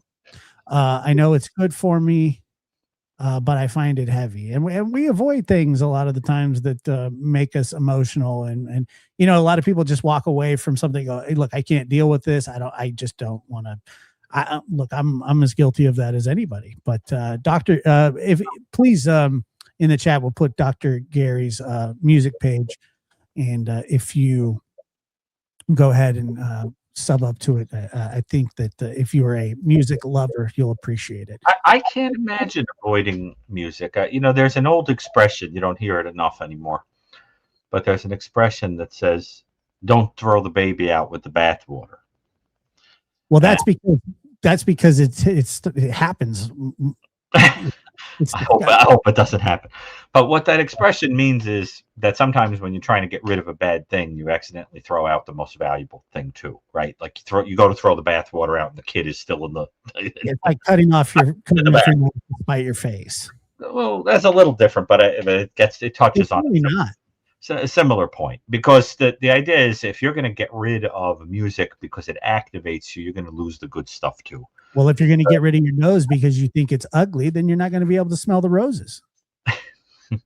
There's a line from Ani DeFranco, who's a singer that I like a lot, and I think she's a terrific human being. And there's a line that says, "And I think this is good enough. And I try to laugh at whatever life brings, because when I look down, I miss all the good stuff. And when I look up, I trip over things." Well, there are some people who kind of have that attitude in life. You know what I mean? That everything is an attempt to avoid something, and it winds up bringing about some other problem.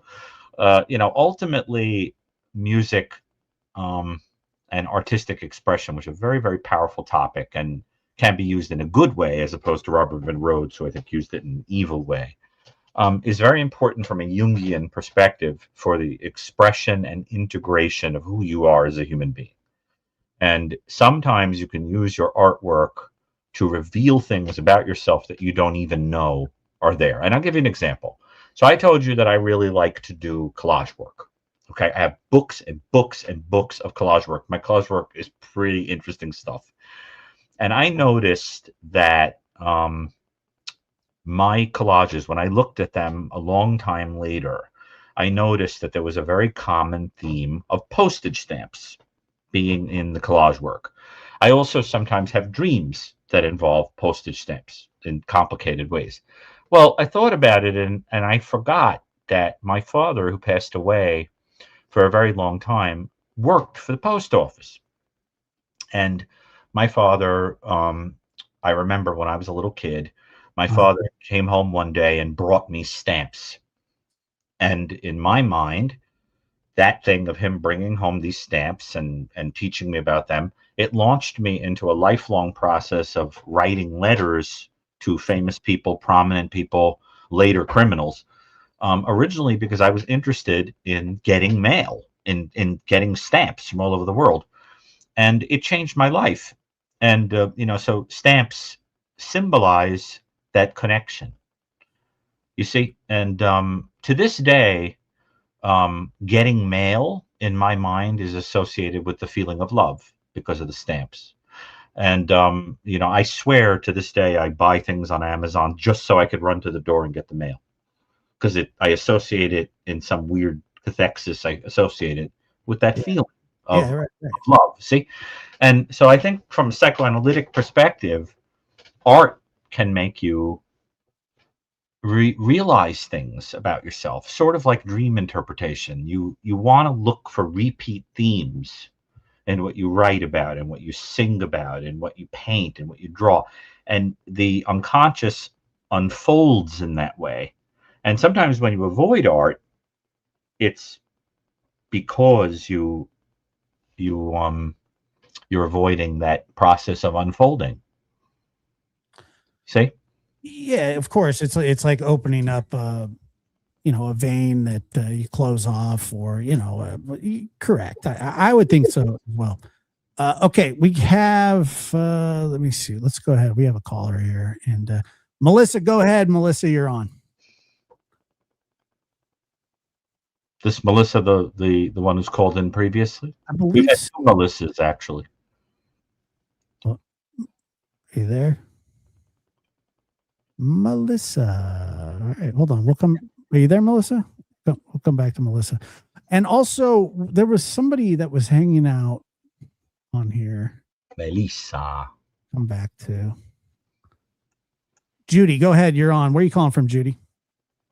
Oh my goodness. I'm calling from Charlotte, North Carolina, guys. Charlotte, North Carolina. Judy.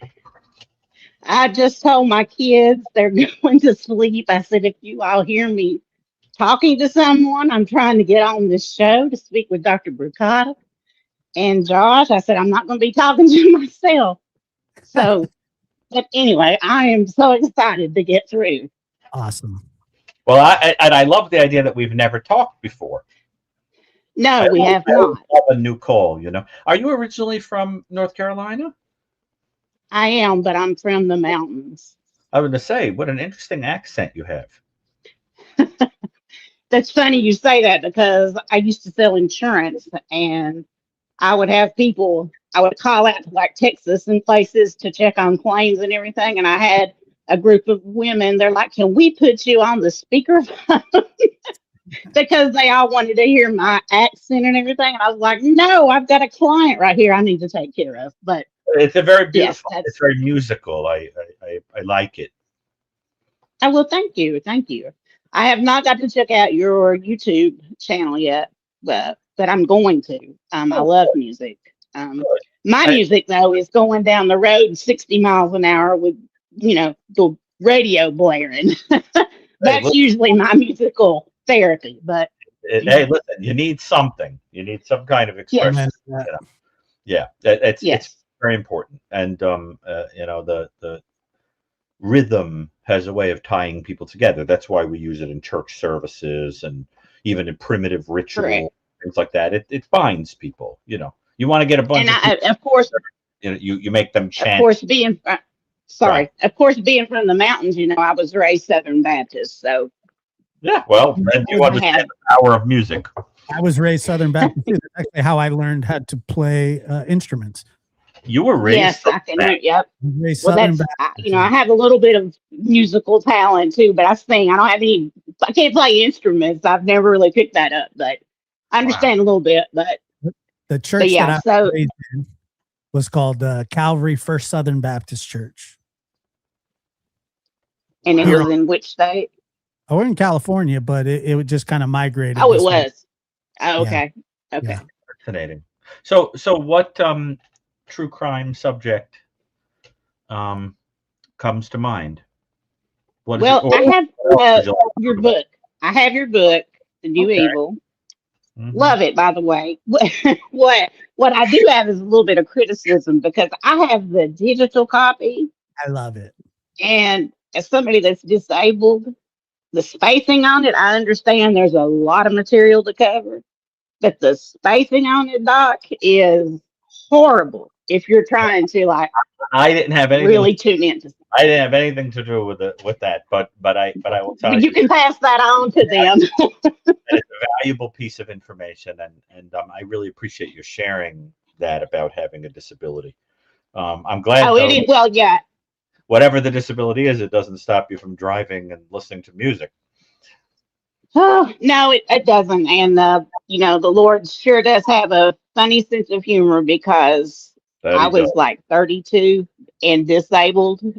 Actually had re-injured my back, Yeah. and I could not have any children before 32. I was actually told I could not have any children.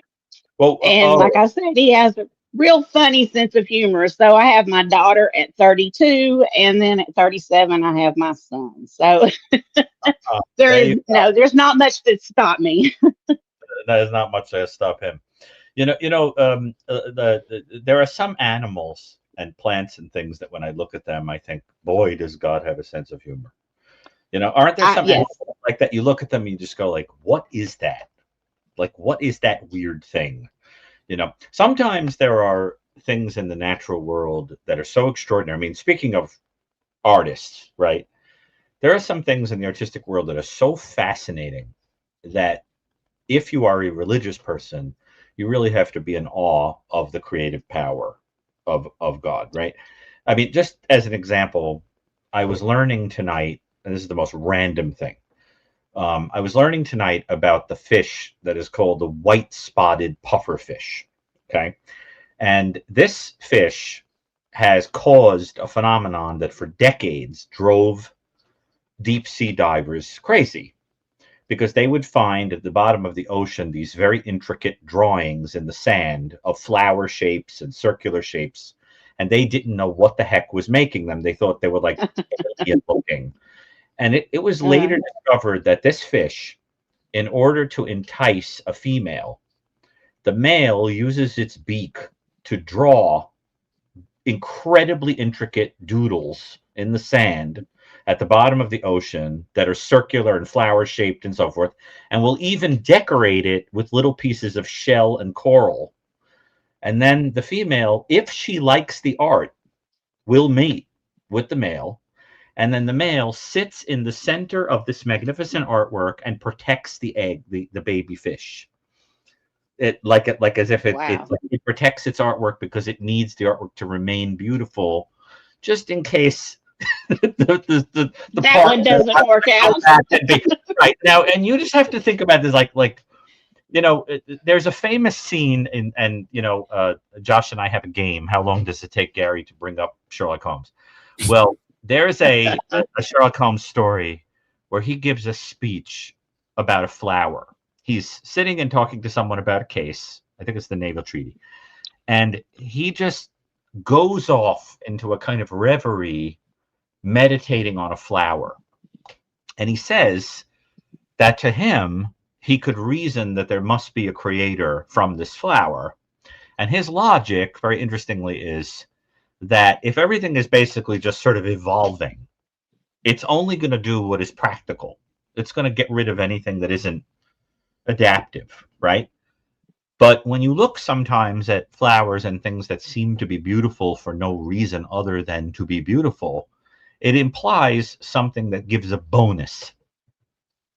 And so he says, only goodness gives bonuses. And therefore, we have much to learn from the flowers. See?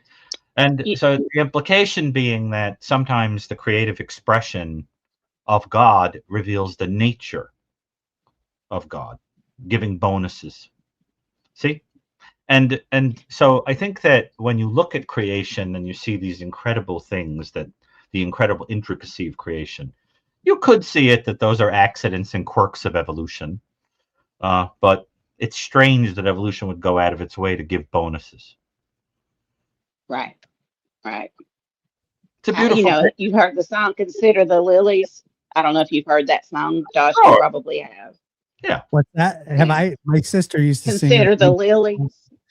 Yep. Consider the lilies. That's right. Even Solomon. That's a beautiful song that arrayed as one. Yes. Right. Yes, it perfectly describes what the Doc is talking about with the flowers and the beauty of them. So yeah, well, there are theories about why plants and other living things do these things that seem kind of insignificant. I'll give you an example. So one of the great mysteries of horticulture for a long time was, why do trees turn their leaves red and orange? It doesn't make sense because it's a huge waste of energy. What do they do it for? Why don't they just let the leaves fall off? Well, it was finally figured out. The reason is that a tree needs its leaves to decay to fertilize its roots. So it does not want leaves to be eaten by insects. And by turning the leaves red and orange, that is a warning color to insects that they should not eat them because they may be poisonous. That makes insects leave the leaves alone. The leaves fester into the root structure and they feed the tree, and the tree recycles the energy.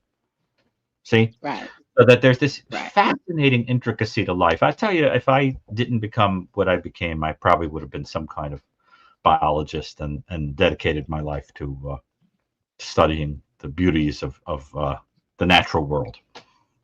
Yeah, I can see that. I can see that very clearly.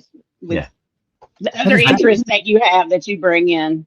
What do you mean the studies of the natural world? Like animals, marine biology, plants, horticulture, botany, things like that. I think that you could dedicate your entire life to studying the behavior of a single species. Yeah. Like I met a person one time on an airplane that amused me for 4.5 hours, talking about spending their entire life studying the life of a particular species of hammerhead shark. That they spent their entire life underwater watching these things.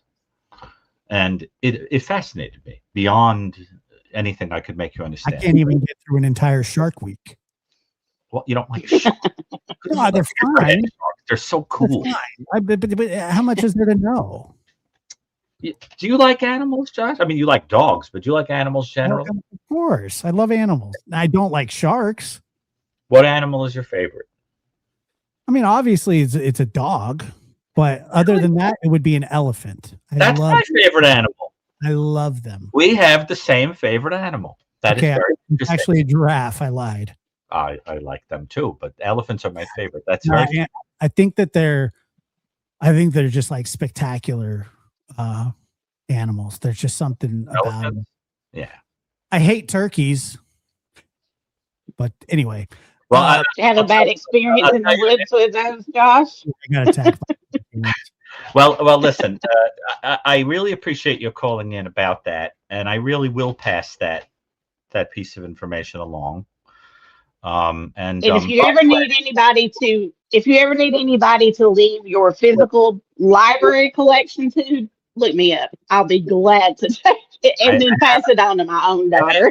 I have about 6,000 books, so I'm not that is so fascinating. Yes. Yeah, so that's it. We are a book learning family here. So, but yes, that's one of the things I wanted to add a little mental note to tell you. But here's I appreciate you guys taking the call. You're very welcome, Josh. I'll ask you a trivia question. All right. Which word in the English language meaning large took its name Gigantic. from the name of an elephant? Enormous. No. There is a Uh, word, there is a popular word that means large that was taken from the name of a circus elephant. Does anybody know? I'm curious. I have no idea. Jumbo. I was going to say Dumbo. No, well, Dumbo was a play on Jumbo. Jumbo was a very famous circus elephant, huge. And you know what happened to Jumbo? Very interesting. It's really, really interesting. You remember there was a war, what they called a war of currents between Tesla and Edison over whether everybody was going to use AC or DC, the whole thing. Well, Edison, in an attempt to demonstrate the power of electricity, who was also dabbling in early film, made a movie, which is one of the earliest films in existence. You can find it on YouTube, where he publicly electrocuted Jumbo. That's how Jumbo died.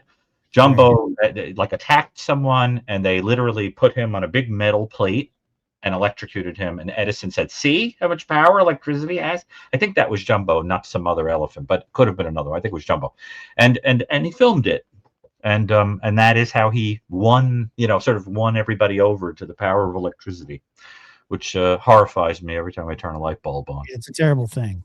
Yes. Well, okay. So the random things I know, Josh. Thank you for bringing this back. Yes. Moving along. Anyway, all right. Heather, on the line. Heather, where are you calling from? Who's calling? Her name is Heather. Hiya, Heather. Really? Wow. Hi, Heather. Don't say. I'm pretending I'm having a conversation. Hello. She's about to hear us. No? Yeah. Let's go to Sorry, Heather. Melissa. We're going to go to you, Melissa. Where are you calling from? Melissa, go ahead. Where are these people calling from? The upside down. They're calling from. I think I was muted. Yeah, you're good now. Okay, no, I was just saying that I'm calling from Brooklyn, New York. Oh, hi. You're calling from my my birth city. Yeah, it's my birth city too. Which part of Brooklyn? Midwood. Oh, I'm from Williamsburg. Oh, okay. Before it turned into a gentrified hellhole. Oh, well, I haven't been there in a long time, but it's been gentrified for a little while, I guess. I know. At least 20 years. I liked it better when it was awful. Yeah, well, I mean, New York, it used to have, I think, more character before Giuliani. But I wanted to, well, I had a prime question, and I also had one of your callers before. Okay. Made a comment that I thought I was like the only person that that had experienced also avoiding music because it makes me feel things. Yeah. So I mean, I love music. I've always loved music, and music makes me feel things. And I went through something in my life that I haven't really been the same since. I guess, I guess it's like maybe some level of PTSD. I was in a very abusive relationship for a number of years. So after that, I guess I just kind of became more afraid to feel things. So I just feel things in general, good, bad, anything, just. And I don't know. My comment was this just like my own hypothesis because I've wondered this about myself. Like why do I avoid music? And just my sort of instinctive kind of answer is because it makes me feel things, and it's uncomfortable to feel things, I think, sometimes. And anyway, I'm working on it, but I just wanted to let your other listener, if they're still listening, know that it's not just a phenomenon that they experienced. Right? The same thing. Well, yeah, I don't think it's as, I don't think it's as rare as people might assume, but I don't think there's a lot of people that publicly acknowledge it either. They don't, because it's a hard thing to explain, even though I understand exactly what you're saying. Yeah, it is. It was just, something I voiced it actually to like people who are close to me before, but it's probably not something I would have, called up and asked about. But when I heard it, I was like, I thought I was the only one. So No. Now, let me be clear. I can't clinically address things people are talking about, but I would say in general terms, whenever a person is going out of his, her, or their way to avoid something, obviously that thing has become paired with something that is so scary that a person has to literally avoid it like the plague. And whenever that happens, a person should say, what is that paired with? What is that about? And and then there are some people that can listen to music, but only a certain kind, like music that has no depth, or music that's very histrionic. Like people that can only listen to like show tunes, but they can't listen to anything that's deeper than that. It's interesting to think about that. What that's about for people. You would say show tunes, Gary. I mean, for me, it's not show tunes. I mean, I can listen to music that's like catchy and upbeat, but anything beyond that, kind of like my brain. There's something about music that it kind of makes your brain start to work, like a stream of thoughts. Kind of music really affects like the thoughts that come into my head. Like I start reflecting on different things that the music or the lyrics are making me think of, and I know. Yeah. You ever notice that when you deal with a very culty leader, culty political figure all throughout history, one of the groups that they attack is artists. And in contemporary times, they especially go after wildly popular singers. And part of the reason is that they know that one singer has the power to transform people, to make them realize truth, to understand themselves, to think more clearly about what they're being asked to participate in, and losing their individuality and losing the desire to unify. And so the idea being that it is used sometimes, the process of shutting down artistic people and music, very, very important. So like one of the things you'll see is, let's go into the museums and tell them what they are and are not allowed to show on the walls. Yeah. Let's get rid of the music, that on the concert stage, because it has a way of getting people to think. And you want to be careful that you don't collude with oppressive people or an oppressive past by shutting out that light that's trying to break through. Oh, there's nothing that's going to affect my political views. I have very strong feelings about what's going on right now, and they're not very positive. But I understand what you're saying. I didn't even need the music to realize it. Yeah, for sure. Well, another thing is, I think. But that's a very important point. Pay attention to when people shut down the museums, the music, they're interested in dominating what gets on stage and whatever, because that is a way of preventing people from looking inward and realizing that they are gobbling up darkness, that they're being spoon-fed darkness, right? So you have to keep people stupid, but you also have to keep them not looking inward. You understand? It is a tool of oppression. But it's interesting when a person does that to themselves. The oppression of the self. Stay away from art, stay away from music, stay away from anything that could bring the light. Be careful. Yeah, go ahead, Josh. Music can have an effect either way. It can cheer you up, or it could absolutely bring you down. There are songs, just as an example, one of the I think one of the greatest songs ever written, and I'm sure I'm not saying it's the greatest, I'm saying it's just up there for me, is Fast Car by Tracy Chapman. I love it. It's one of my favorites. It takes you on a roller coaster ride of emotion, happy, sad, rejection, acceptance. And it is one of those songs that everybody can kind of find a little something in, and depending on which way your mood is tipping, it can really, either be a lift, or it could sort of match the mood that you're in, which could be, maybe a somber mood. So, it's a lot of stuff. Music is is art, and it's primal. I mean, because the reason I think is that, and by the way, I have to say this while it shot into my brain.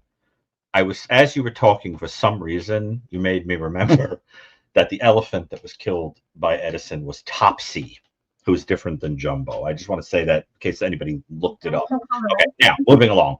But so the reason I think is that music and art are kind of like a loosely structured stimulus that pulls for you to project into it.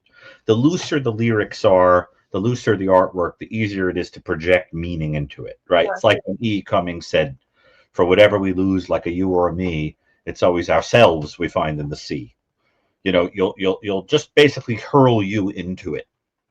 And I think the point is that for some people, it's like a mirror that they don't want to look into because it's too loose. It's going to pull at them, and they're going to start projecting meaning into the thing that they just don't want to hear. They don't want to see. And, but I think that every person's life is a kind of process of looking inward and sort of unifying the self. There are some people who have a need to individuate that is so powerful that they will do it even if it comes at the cost of being completely alone. I'm very much a person like that. My desire for individuation is so powerful that I don't care what it costs me. Even if I have to eat lunch alone, I'd rather be an individuated human. That is why you will never see me participating in anything that involves a group. You understand? I have no interest in it. Like the idea of me wearing a uniform makes me puke. Anything involving a uniform, or sameness of people, because I think individuation is very important. Before a person can let go of their sense of self, they have to first individuate. What about Boy Scouts? The more you individuate, the more you realize that you're no better than anybody else. You're just part of the human. Yeah, but that's the point of a uniform. Not for me. The point of a uniform is, but for the rest of the world, it is. Well, I have no interest in it. I couldn't care less. Like, so you didn't go to a Catholic school and wear a uniform? They tried to make me wear things, and I found all different ways to break the rules. I have no interest. I always, my whole life, found a way to get around rules. Like, for example, one time I was in a school where they had Decade Day. So everybody showed up dressed like it was the 70s or the 60s or whatever. Well, I showed up dressed like the 1730s. And they said, why are you wearing a powdered wig and buckled shoes? And I said, you didn't specify the century. You just said decade. So I did the 1730s. I would. In other words, I like to mock the idea of rules as they are stated. You understand? And I think individuation is very important. I don't understand being afraid of individuation, but there are some people who try. What you have to remember is that individuation will force itself out one way or another, whether it's through dreams, whether it's through just walking down the street and seeing something that just sparks it for you. Even if you avoid art, it's going to come out one way or another. It must. I'll tell you what the feeling is. It's like a feeling of maybe having an oversurge of. Can you hear me? Look at Josh's face right now, wearing his hat. By the way, his little uniform hat. Why are you laughing, Josh? I don't know. No reason. Ridiculous I am. I know. I just never heard. I've never heard. That I hate uniforms. I hate them. I just would pay a lot of money to see you in the infantry. That's all. That would never happen. I know, but I would pay. No interest. I want to see you in a uniform. Let's let the call. So you were about to say something, I think, very, very deep. So let's not stifle your unconscious further, right? So what were you? Yeah. I was just going to say that it's a feeling of it's. I hear you about individuation, and I've always been the same way. And I'm very suspicious of groups in general. There's something kind of nefarious about the idea of being compelled to be part of a group. but I think it's, Individuals are marvelous. Groups of people are horrifying. yeah, One specific individual is beautiful. 3, 4, 5 of them, forget it. Run. You understand? They lose their individuality in the group. Forget that, not interested. But one individual, gorgeous, beautiful. See? yeah, yeah. I was just going to say that I think, the sort of being afraid to feel things. It's more like from a sense um of having, like let's say there's too much electricity that shoots into something and it short circuits and it stops working. There's a feeling like when I was younger, even Joshua was talking about sad music, and if I was feeling sad, and I've always been like more of a melancholy type of person, than anything else. But like if I heard something sad, it would help me kind of get in touch with myself. It didn't make me depressed. It made me like, yeah, it was like looking in a mirror at the reflection of what I'm feeling, and there would be something actually soothing about that. But it's something that with age, like I can't handle it, probably because of having short circuited on very sad emotions at a certain point. So I just, this is my hypothesis. I think it's a PTSD thing, about being afraid to feel things, because I used to write also a lot, and now I'm like, I'm afraid to write because I don't know what's going to come out. My brain's going to start moving, and I'm going to start re-experiencing whatever I'm writing about, and there's just something in me that I don't want to. I'm very much stuck in life. I don't want to make this all about me, because I actually was going to ask you a true crime question, but there's something scary about Yeah, but you're proving not. my point. You called in to talk about true crime, but this just worked its way out like a splinter. See, that's what I'm trying to say. One way or another, you could avoid looking at things all you want, but individuation works itself out. That's how it happens. You're having a conversation, and all of a sudden you're going on about how you're avoiding music when you didn't intend to talk about it, and that's because it will work its way out one way or another. It must, because some people, their individuality is like a fire that they're trying to hide, and it's just going to burn through. That's how it is. See? So you can fight it all you want, but it'll work its way. That's how it works. That's true. Good point. And you know, one of the things I like about you, listening to you, is how authentically disgusted you are at injustice in the world. As I listen to you talk, I can hear the there's an utter, almost like you want to vomit at the. It's like how I feel about uniforms. You want to vomit at the idea of injustice in the world. Well, that's a beautiful quality. Obviously, you've experienced some kind of injustice, you know, based on some person that is supposed to be trustworthy or an authority figure or something. Because when you talk about it, it's so clear that you're horrified that the world goes through that, and you identify with it. I hear it. Well, that's a beautiful thing. When you master whatever it is you're dealing with, you will see that when you write, it's not for you. When you write and you make music and so forth, it's to create a place where other people can identify with it and purge whatever they're dealing with. By writing, you create a template that a person can relate to. And that is why artistic people, the more intimate they get talking about their own pain, the more of a kind of everyman they become. If you listen to Joni Mitchell, you'll think she's singing right to you. But she's talking about the most intimate, private experiences that person could have. You see what I'm saying? Yeah.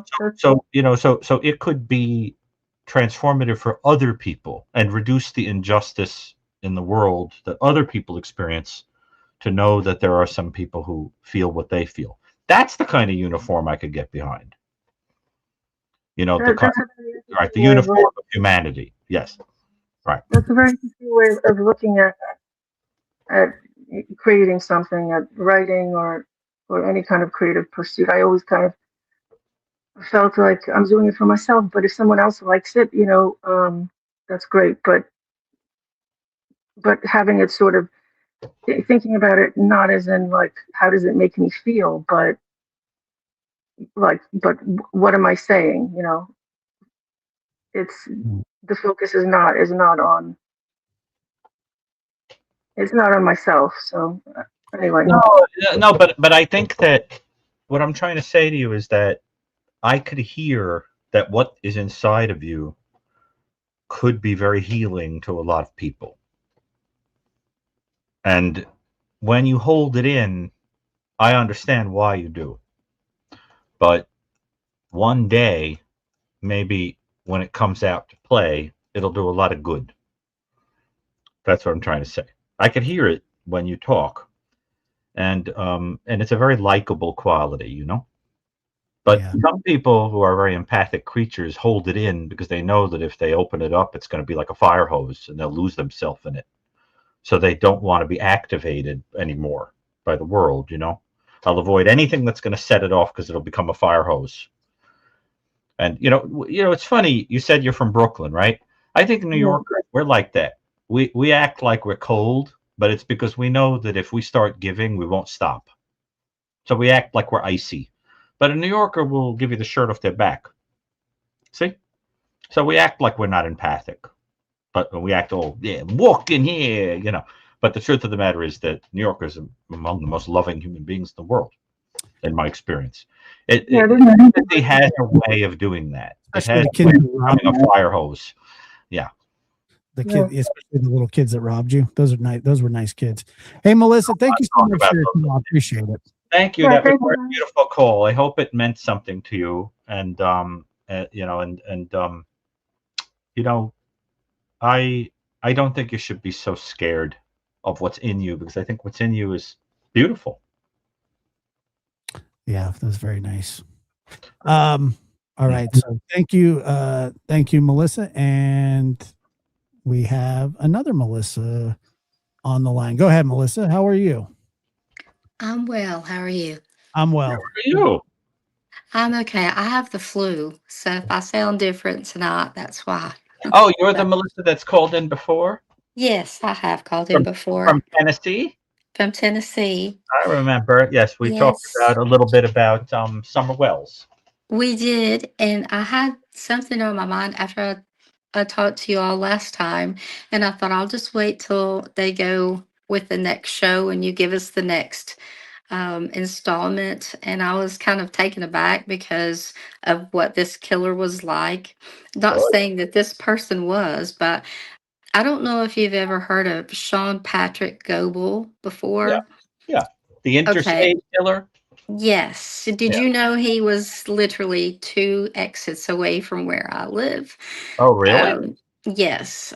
His first is Sean. If I don't know if Josh wants to pull him up or not. What's the name? And his last name is spelled Goebel, Goble. Yeah. With his big creepy beard. He is a really weird.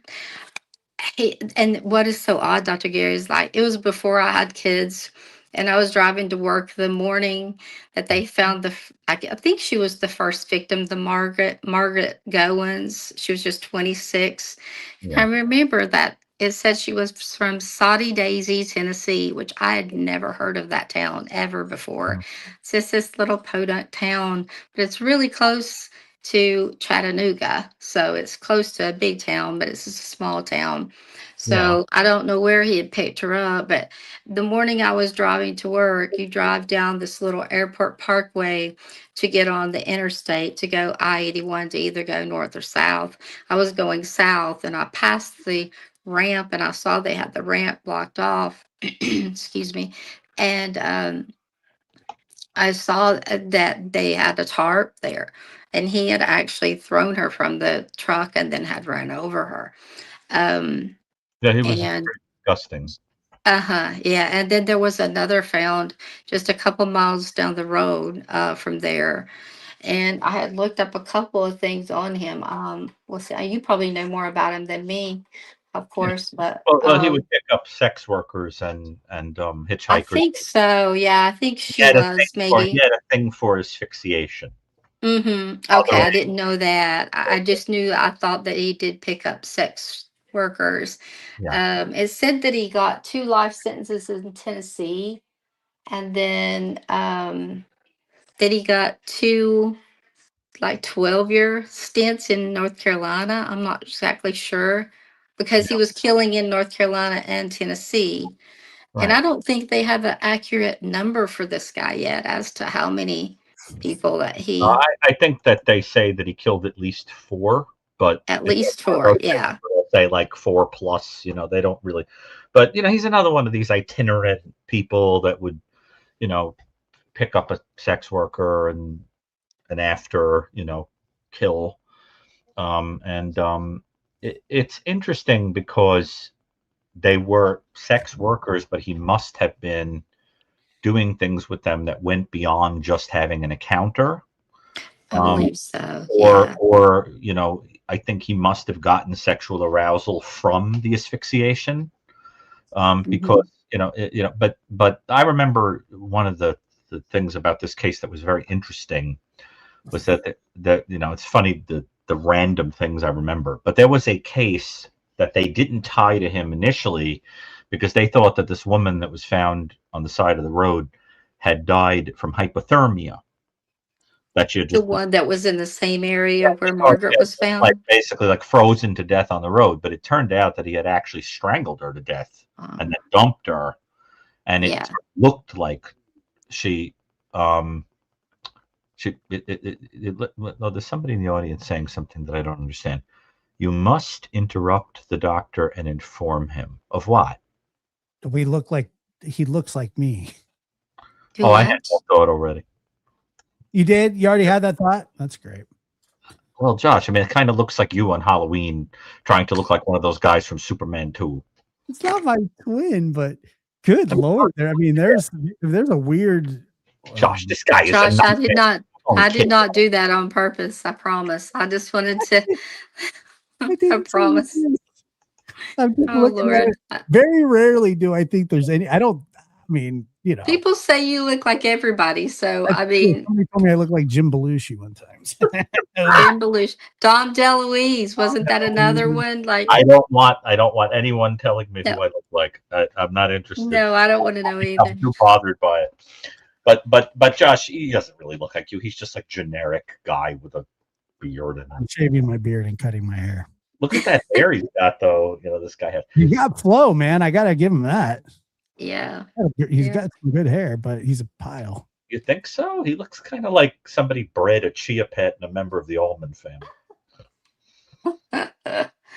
That's funny. Josh looks like Jack Black. No, I do not. No, I don't think you look like Jack Black. I do not think you look like Jack Black. Give me a break. No, I don't think so. I mean, I'm fine with that. I'd rather look like Jack Black than this guy. And that guy. Yeah. I read that what is her name? Elle Fanning, I think it was. The one that did the show about Anne. The one that did she and her sister did Mastermind. I read that she said that Jack Black was, I think it was her, that Jack Black was the most attractive man, sexiest man in the world. Really? Yeah. I love the movie School of Rock. It's like one of my favorite movies. Oh my gosh, I love that movie. I just love that movie. Okay, so it good. does kind of look like you on Halloween. I could kind of. Gnarly. But I don't think he's the best looking guy. No, but I did love that movie. So yeah, but I just wondered if you even knew about this guy, because I seriously, like, that was for me. I just remember after I think it was after the last show, I was like, I told my husband, I was like, I'm gonna look up and see if I can even find if this guy's even like in Google anywhere, because I distinctly remember driving by, looking down. I wasn't taking that exit, I was taking the other one, looking down through there, having it roped off, seeing a tarp was over someone and thinking, oh my, somebody obviously terribly had gotten run over is what I thought, and she had been, but it was after he had obviously thrown her out of the vehicle. And then I think it was after that there was another victim just a couple miles away, and it may have been the one you said that was, they thought initially was frozen.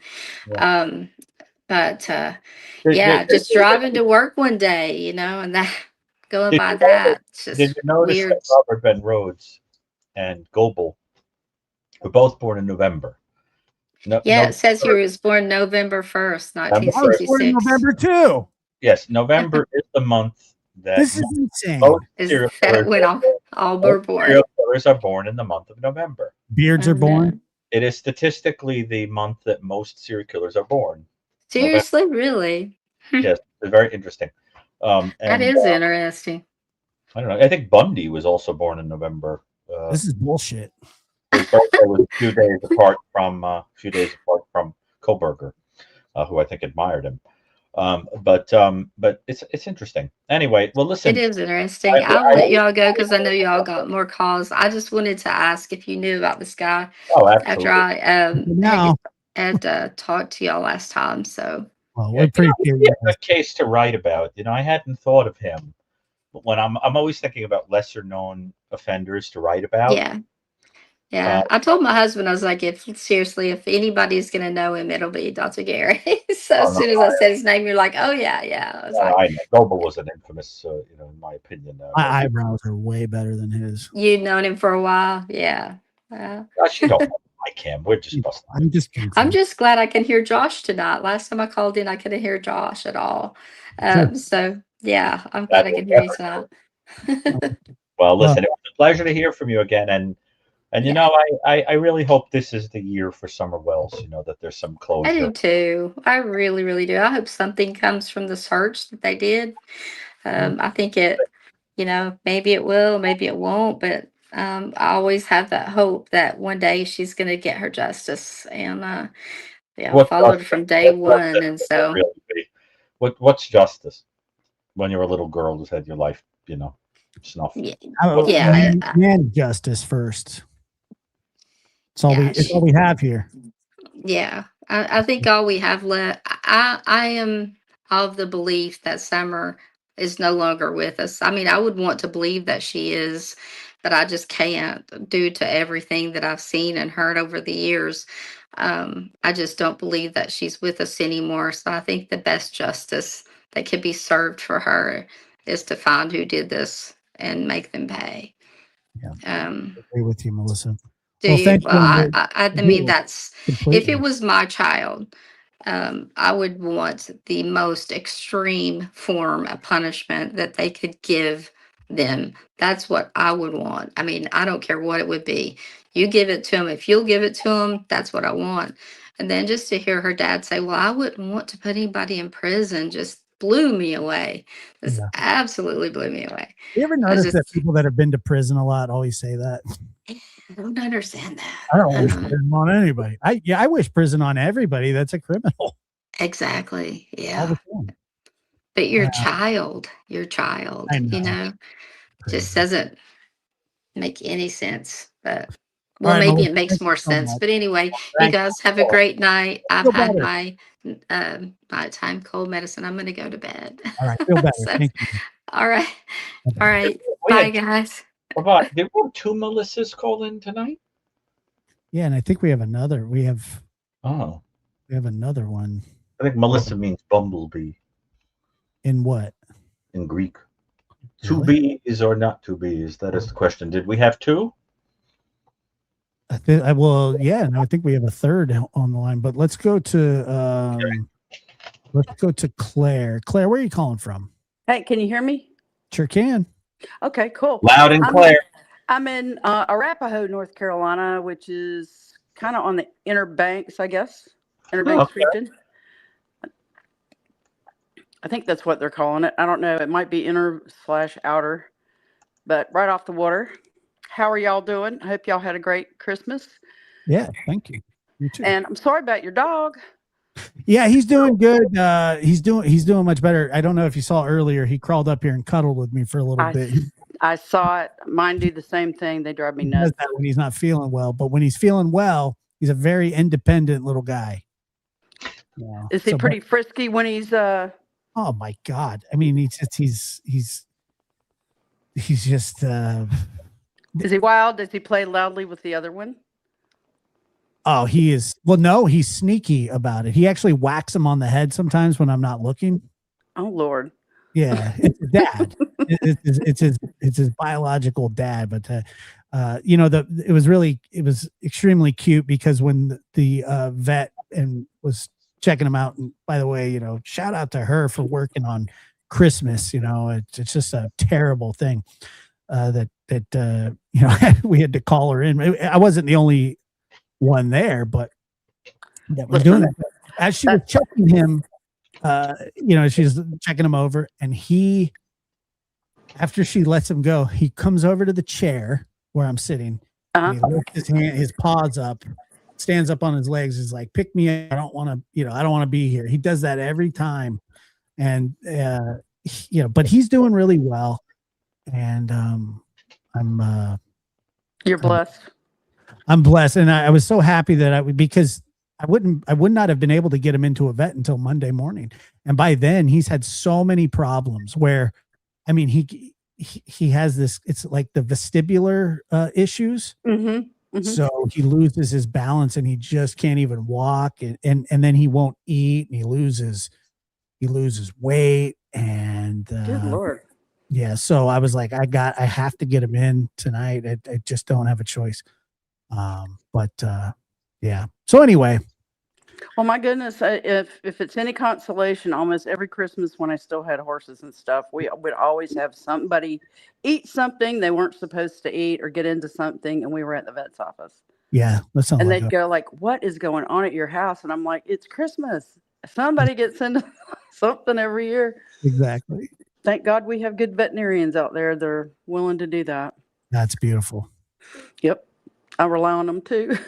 Dr. Gary, I just wanted to call and say hello to both of you. And please, can you do your Godfather impression for me?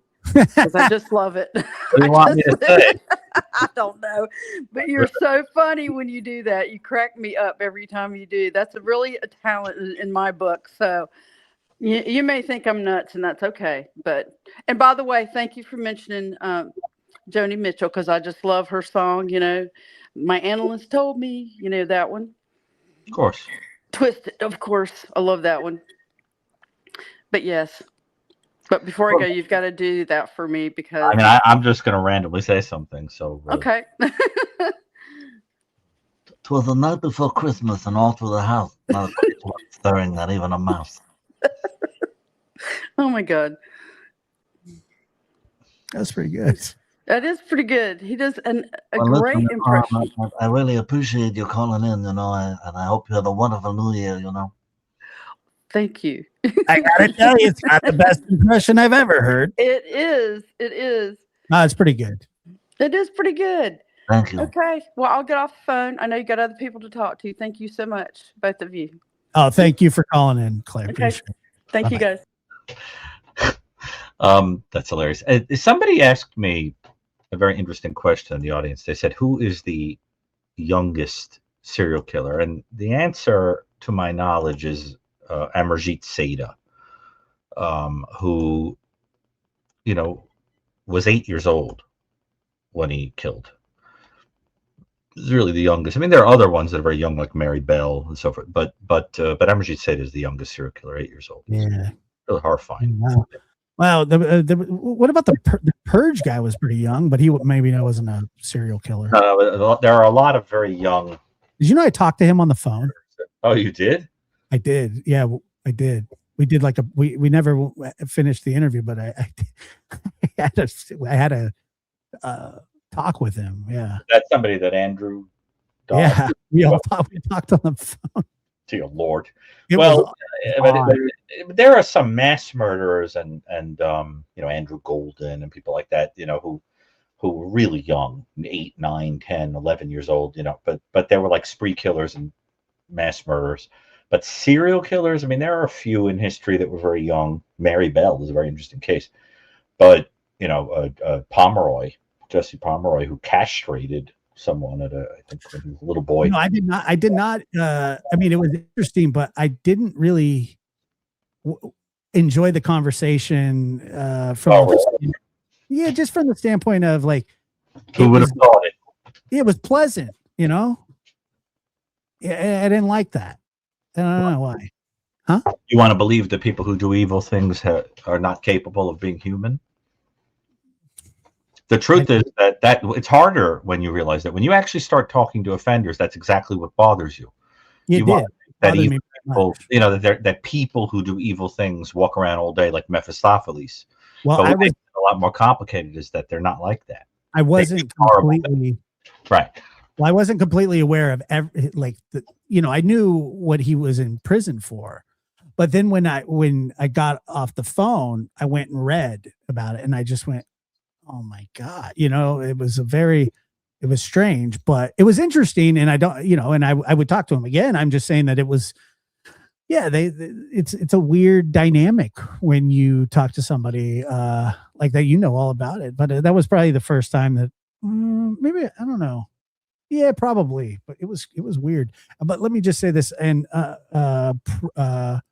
Prayers and Pills. What a great name that is. And Gifted 5 Lab membership. Prayers and Pills, huh? Prayers and Pills. Name? My goodness.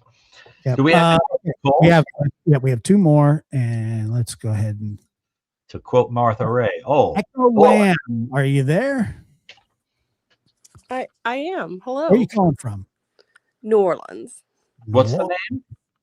Echo Lamb. Echo like Lamb. a noisy animal. Oh, okay. Cool. Ah. Yeah. Yeah, that's it. Oh, you. Thanks. Yeah. It's my real name. So yeah. Is it really? It What's your really real is, name? yeah. Nice. What? Wait. What is your real name? I have to hear this. Echo Lamb. What do you Echo not Lamb. That's understand? beautiful. Thank you. How did you wind up with that name? Echo Hellstrom. Probably her mother and father, Dr. Gary. You know what I mean? What is being commemorated with the name? Echo Hellstrom was Bob Dylan's first girlfriend that he wrote Girl of the North Country about. Interesting. And what about the lamb part? Oh, that's just my dad's last name. Oh, fascinating name. Womp, Thank womp, you. womp. Thank you. I know. Josh was like, we're like waiting, waiting for the fascinating narrative, and you're like, oh yeah, that's just my name. It's just my dad's name. Yeah. How did you get the last name Smith?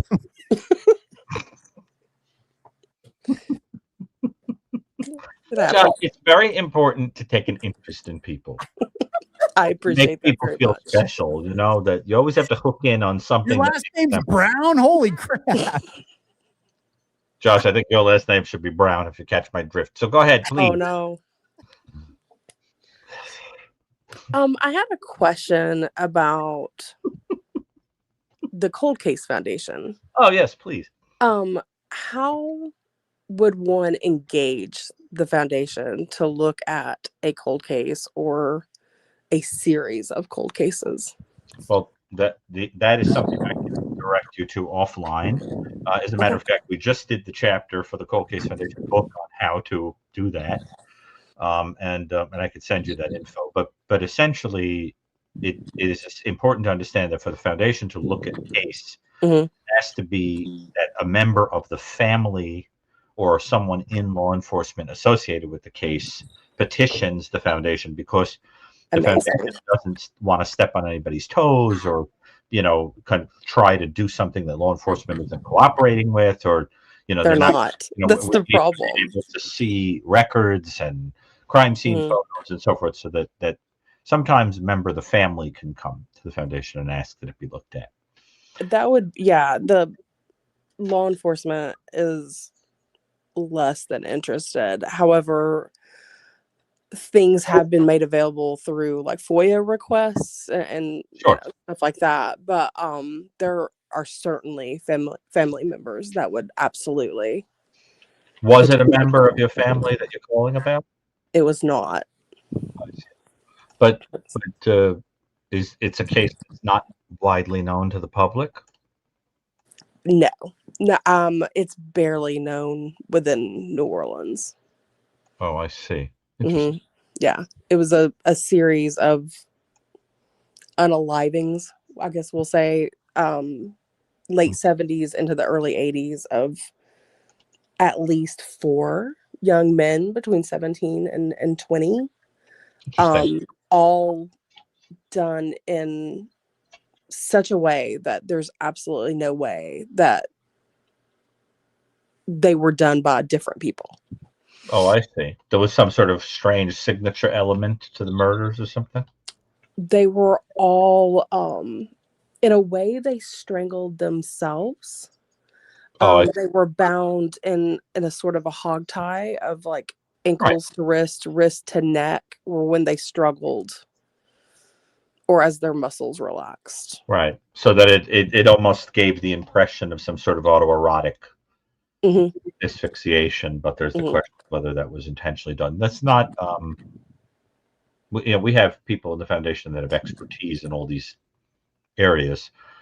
So I think, look, if you have access to a member of the family or so forth, and they are interested, they can petition, they can reach out to the foundation, and we can see. But Amazing. I appreciate that very much. it would have to be something like that. It can't just be that someone in the community thinks a case is interesting, Mhm.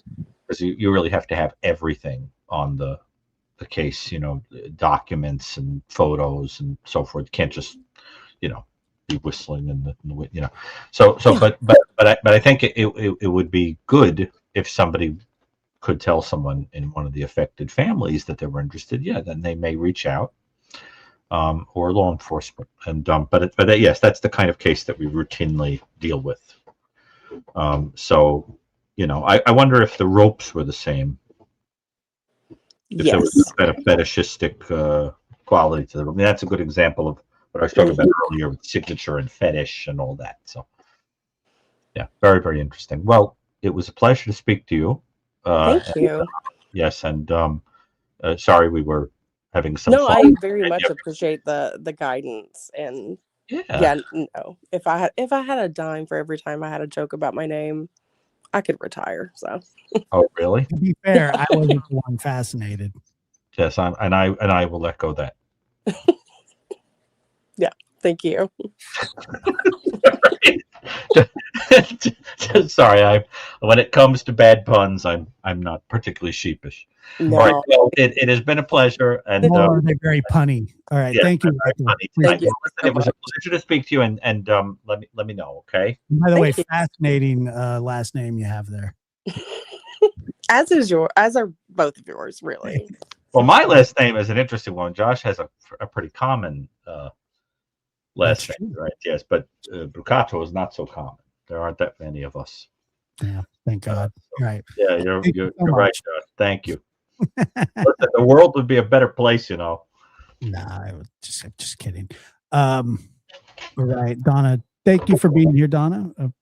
I like that people caught the echo joke, but they didn't catch the sheepish. That when I said I'm not sheepish with. Oh, I heard it.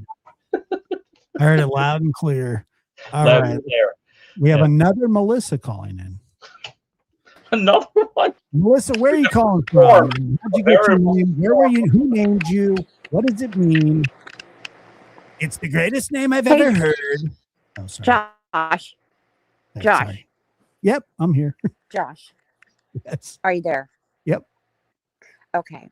This is Melissa. I had to break the record for you tonight. Have 3 Melissas call in. Yeah, I we got just had to do that. And I wanted to thank Joey for calling in. He did.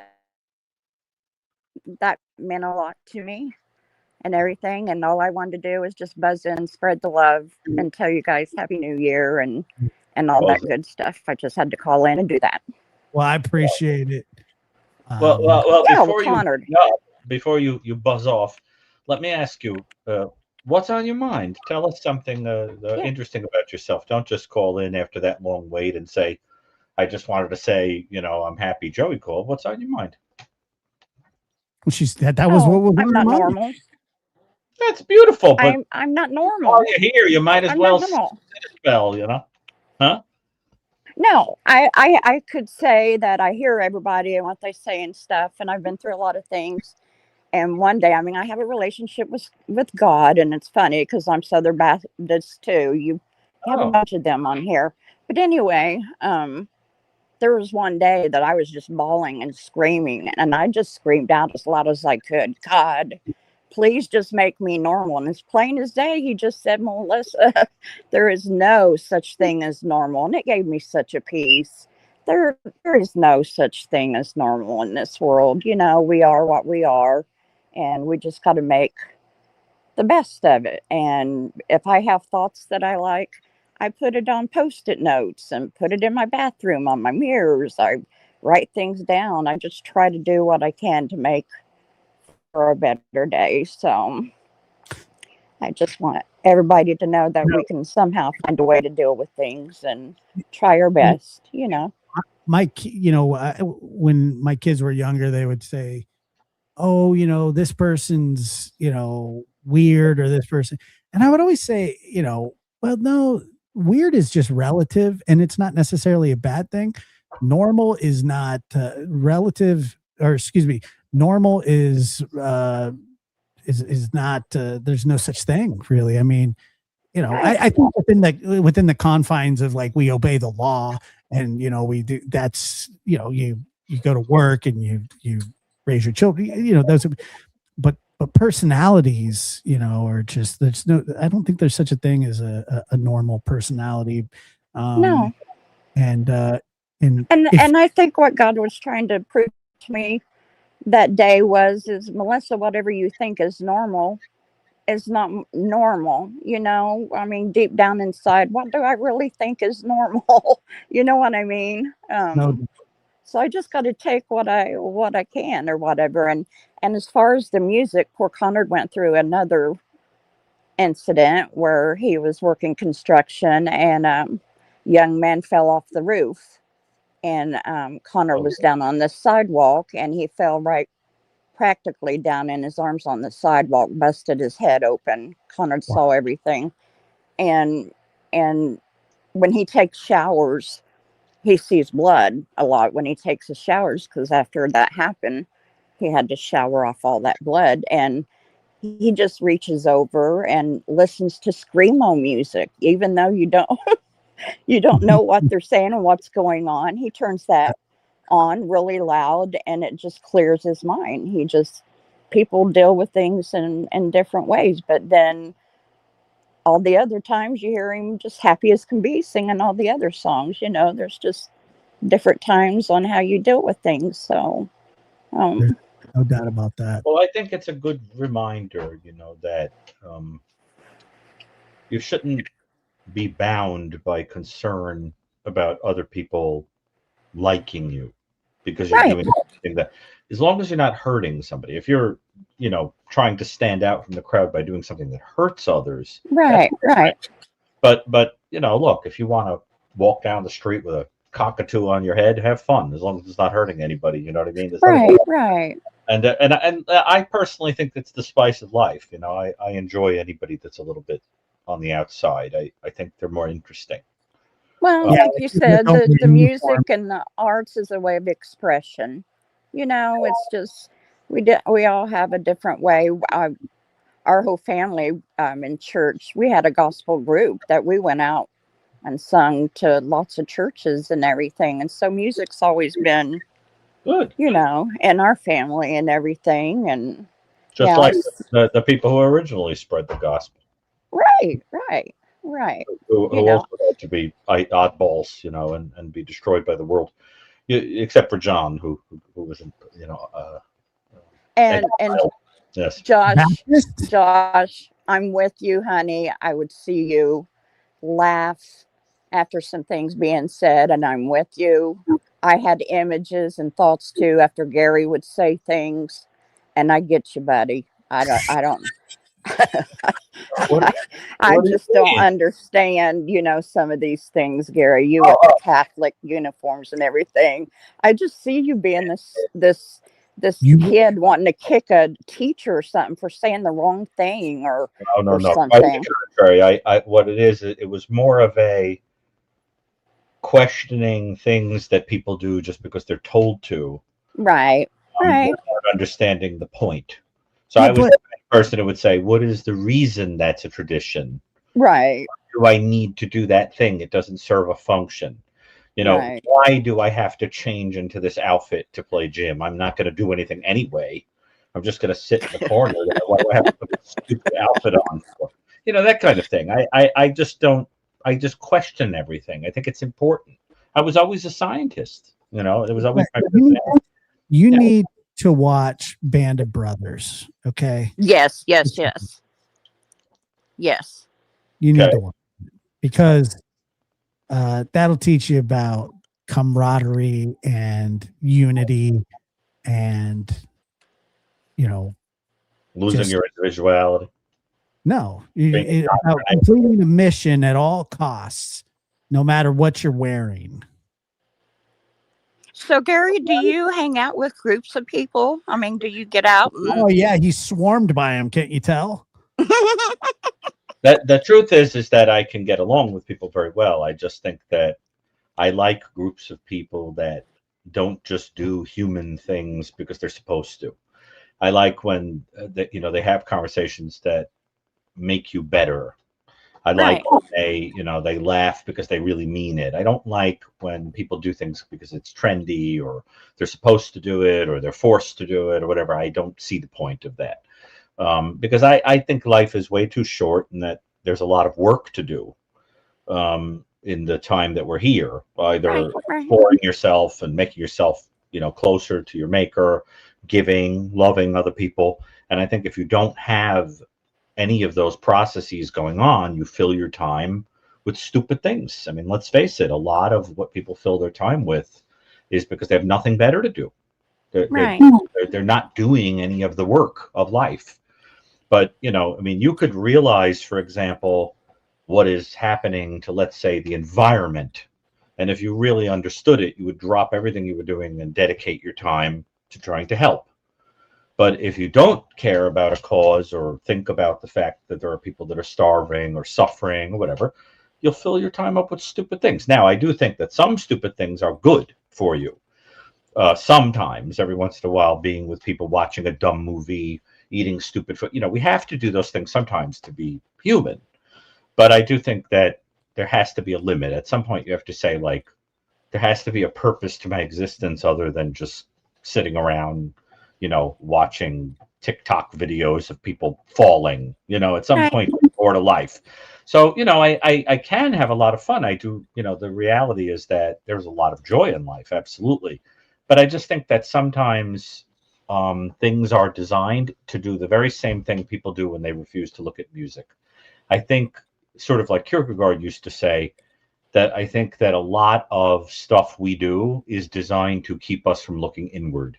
For example, I'm very bothered by the bombast and the noise of a lot of religious ceremony. I think it is designed to keep people from actually praying silently and being close to God. If they're sitting around singing on eagle's wings, and beating a tambourine, they're not looking inward. And, so it's like at some point you have to say, like, where is the individuality piece? That's why I liked when we were all forced inward by COVID. I thought that COVID had a way of making us all sit still and remember that there's more to life than running around like a numb, train that's bouncing between stations. There's more to it. But I also think there's a wisdom to some of the silly stuff. I do. And even though I joke about it, you should never let life get so serious that you don't appreciate things like watching a game or watching a silly movie or whatever, because then you lose the joy of innocence. You need that too. So don't ever think that. It's funny that you say that because the old Roman philosophy was that, the reason people would go and watch it was to distract them from like normal everyday life. Right. Except some of what they watched was pretty brutal. Yeah, but it was therefore it was considered entertainment. And it was sort of the way of the government's way of distracting them from, whatever was going on, I guess. Like that was the thought. Although a lot of it was also to make people understand what would happen to them if they disobeyed. Yeah, there was a couple purposes, but I'm just saying that was sort of a theory, and that's still, with football and stuff like that. People. I totally understand people getting together and really getting excited watching a game. You I have don't poo that. I just think it's not for me, but I don't poo-poo it at all. I think because I can understand the importance of it. What I have a problem with is when that thing becomes the meaning of your existence. correct. Exactly. Right. And you have a problem. You know, it's funny that you say that because Right. when I was younger, you know, there was this, I don't know if you've ever heard of like fantasy football or anything like that, but it was. Yes, I've heard of it. Okay, I'm glad. I mean, I'm not under that much of a rock, Josh. My God. Have you ever heard of a basketball? Yes. It was this, you know, it was just this really big thing, and people still play it like crazy. But the thing is, I used to spend my Sundays in my like 20s, not like watching football from like 10 a.m. to like 9 at night. And when I hit about 30, 31, I was like, this is such a waste of time. And I don't even watch football anymore. I mean, like if I do, it's maybe a quarter at the most, but I just felt like it was a complete waste of a Sunday. And Well, there's lots of things that we can form into a religion. That's a very clever way to put it. Yes. You know what I mean? By doing it like that. Yes. We have a need for it, and if we don't do it in a formal way, we'll do it in an informal way. Most people's God, for example, nowadays is themselves. Right, and right. And like you said, Gary, I mean, the Bible says to put your to go into a closet when you pray, and that means shut everything out. And to me, that's the same thing. You need your quietness, your peace, you know, and everything. And Conrad, when he would go through things about his dad, the rivers behind our house, he would take off and run in the middle of the night down to the river because that's where he needed to pray. He had to get away and go to the river. That's his safe haven. For some reason, water relaxes him, and that's where he's got to go pray. So Christ did it. Christ pulled away from people and went into the desert and needed time away from them. I just think that there is such an emphasis on extroversion that we have pathologized being a person who takes time alone. That's a good point. For example, I remember years ago talking to someone, not a patient, just a person out in the world, who was thinking about becoming a monk. And their parent said to them, what's the point of being a monk?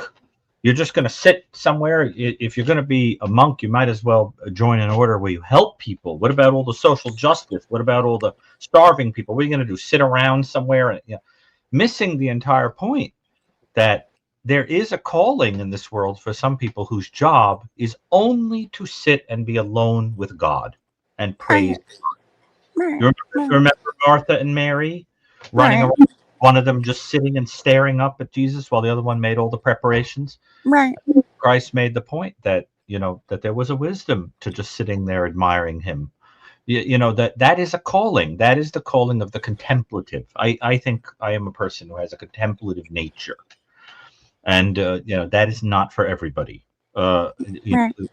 And I also have a strong sense of social justice. And I just think that because I am always worried about social justice, I don't like to fill time with idle things because there's just not enough time to help people. But there are some people for whom their life becomes that, and then they lose their balance. And there's nothing in this world more dangerous than losing your balance. Right. Right. So, you know, that's what it's all about. I think for some people, there is a thing that becomes their reason for being, and that thing can be very worldly and silly, but in moderation anything can be good. Well, anything can be good. So but I really appreciated your call. You know, you drew attention to something that most people in 2025 going on 2026 do not want to think about, and the result of people not sitting still and looking inward is this very superficial depth that, like, when you going on social media and reading a 10-second story or viewing a 10-second story that you think is wisdom, right? But like wisdom takes like many years. Like you cannot get wisdom in 10 seconds. You understand? and so you have people doing things like making decisions about wars and the world and the environment and whatever that are going to have effects on people for a long time, on a whim, on a lack of depth, on not reading, on not knowing anything about history, just making it based on feeling. And that's what happens when you don't sit still. You hurt people. It has ultimately the effect of hurting people because you're not prepared to sit with yourself. You're going to be in the world going through it like a kind of bull in a china shop. And if you give a person like that power, it's the most dangerous thing of all. But I just think that the ability to sit still and look inward and be grounded in a principle is very hard, and we are losing that ability as time goes on, and people will fill it with dark things. That's partly why we're in the era of new evil. See, so I really appreciate this call, and I'm sorry about the soapbox, but this idea of people avoiding the word, which is the theme of the conversation tonight, is a very important one. And I like that. You talk about being somebody who looks inward and really asks questions of God and yourself, and good for you. That takes a lot of bravery, and that makes you a special person. So now go out and teach other people how to do it. Well, my number one reason was to break the record for Melissa. So don't forget that. So you're B number 3. Well, I appreciate I'm number 3. Sorry to drone on. Yes. So okay. Thank you, Well, Melissa. you guys, I'm really happy you guys have a happy new year, Josh, and with your family. And I heard your show the other night, and bless her heart, your sister is trying to hang on to tradition. Good. Bless her heart. Like you said, bless her heart. Gary, I'll tell you. Thank you, Melissa. Well, listen. Next time, call again, and I'll try to beehive myself next time. And Josh, no, you're fine. Josh, next time I call, it'll be about some serial killer or something. I promise. Talk about whatever you want. You can talk about whatever you want. And Josh, I hope the dog isn't flipping out. Okay. All right. Well, I'm not ashamed to tell everybody I love them and I love you guys. Have a good year. Well, thank you. Bye, Melissa. Well, that was very sweet. I like her. Dr. Gary, I got to tell you, my sister told me twice that I was ruining Christmas. Really? Yeah, you ruined Christmas. No, she said you're ruining Christmas, but why? How did you do that? Because she brought a turkey over, and she's like, "Will you carve the turkey?" And I was like, "No, I will not." And then she's like, "Please, I've been, and she's like, I've been cooking all day." So I was like, "Fine, I'll." So I went and got a little hatchet, like a little, because I hate turkeys, and I took a serrated knife and a hatchet, and I was like, just like being very save the heart for me, Clark. Yeah, dude. I was like, is this what you want? Come here, turkey. Gobble, gobble, gobble. And she's all, George, you're ruining Christmas. I was like, and then I would take like the chunks of the meat and I'd go, and I'd put it in the bowl. And it was just she was so pissed off. My grandma was dying laughing. There's something wrong with you. Big time. But no, in all seriousness, I don't think you ruined it. I'm sure that. No, she said I was ruining her Christmas. There's something about that phrase that's really funny to me. I know. Ruined Christmas. It was so funny, man. It was like I don't know. I personally I find it hard to be. So when are you going to come to New York? I don't know. I mean, you'll get here. I want to get out there. It would be awesome. And I promise we can go to a sports event. You just have to understand that I'm going to ask you questions. At the baseball game? Of course. If you want to see a baseball game. But I'm going to ask you questions like, why is this called a bleacher? Oh, wait, hold on. Like, what is, why is that man throwing the vittles at me? I'm going to want to know those things. But am I supposed to try to catch that ball that's flying at us, or yes, let it? I'll do that. I'll do the catching. But hold on, give me 1 second. Hold on. Yeah. Just give me a second. But you should come to New York. I will. Oh boy, you're leaving me alone, huh? Anybody have anything they want to know? Anyone? Josh, a lot of podcasts do this thing where they say, like, ask us anything. and then people call up and ask these, instead of asking about true crime, they ask about the people that are hosting it. It's hilarious.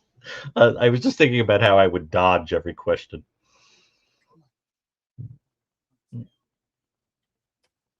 Oh my God, I'm talking to myself.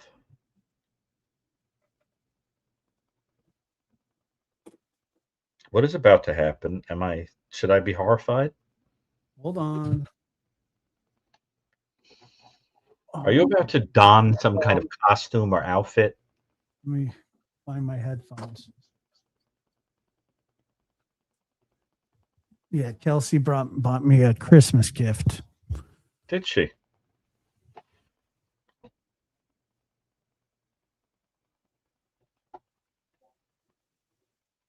Wow. You certainly are.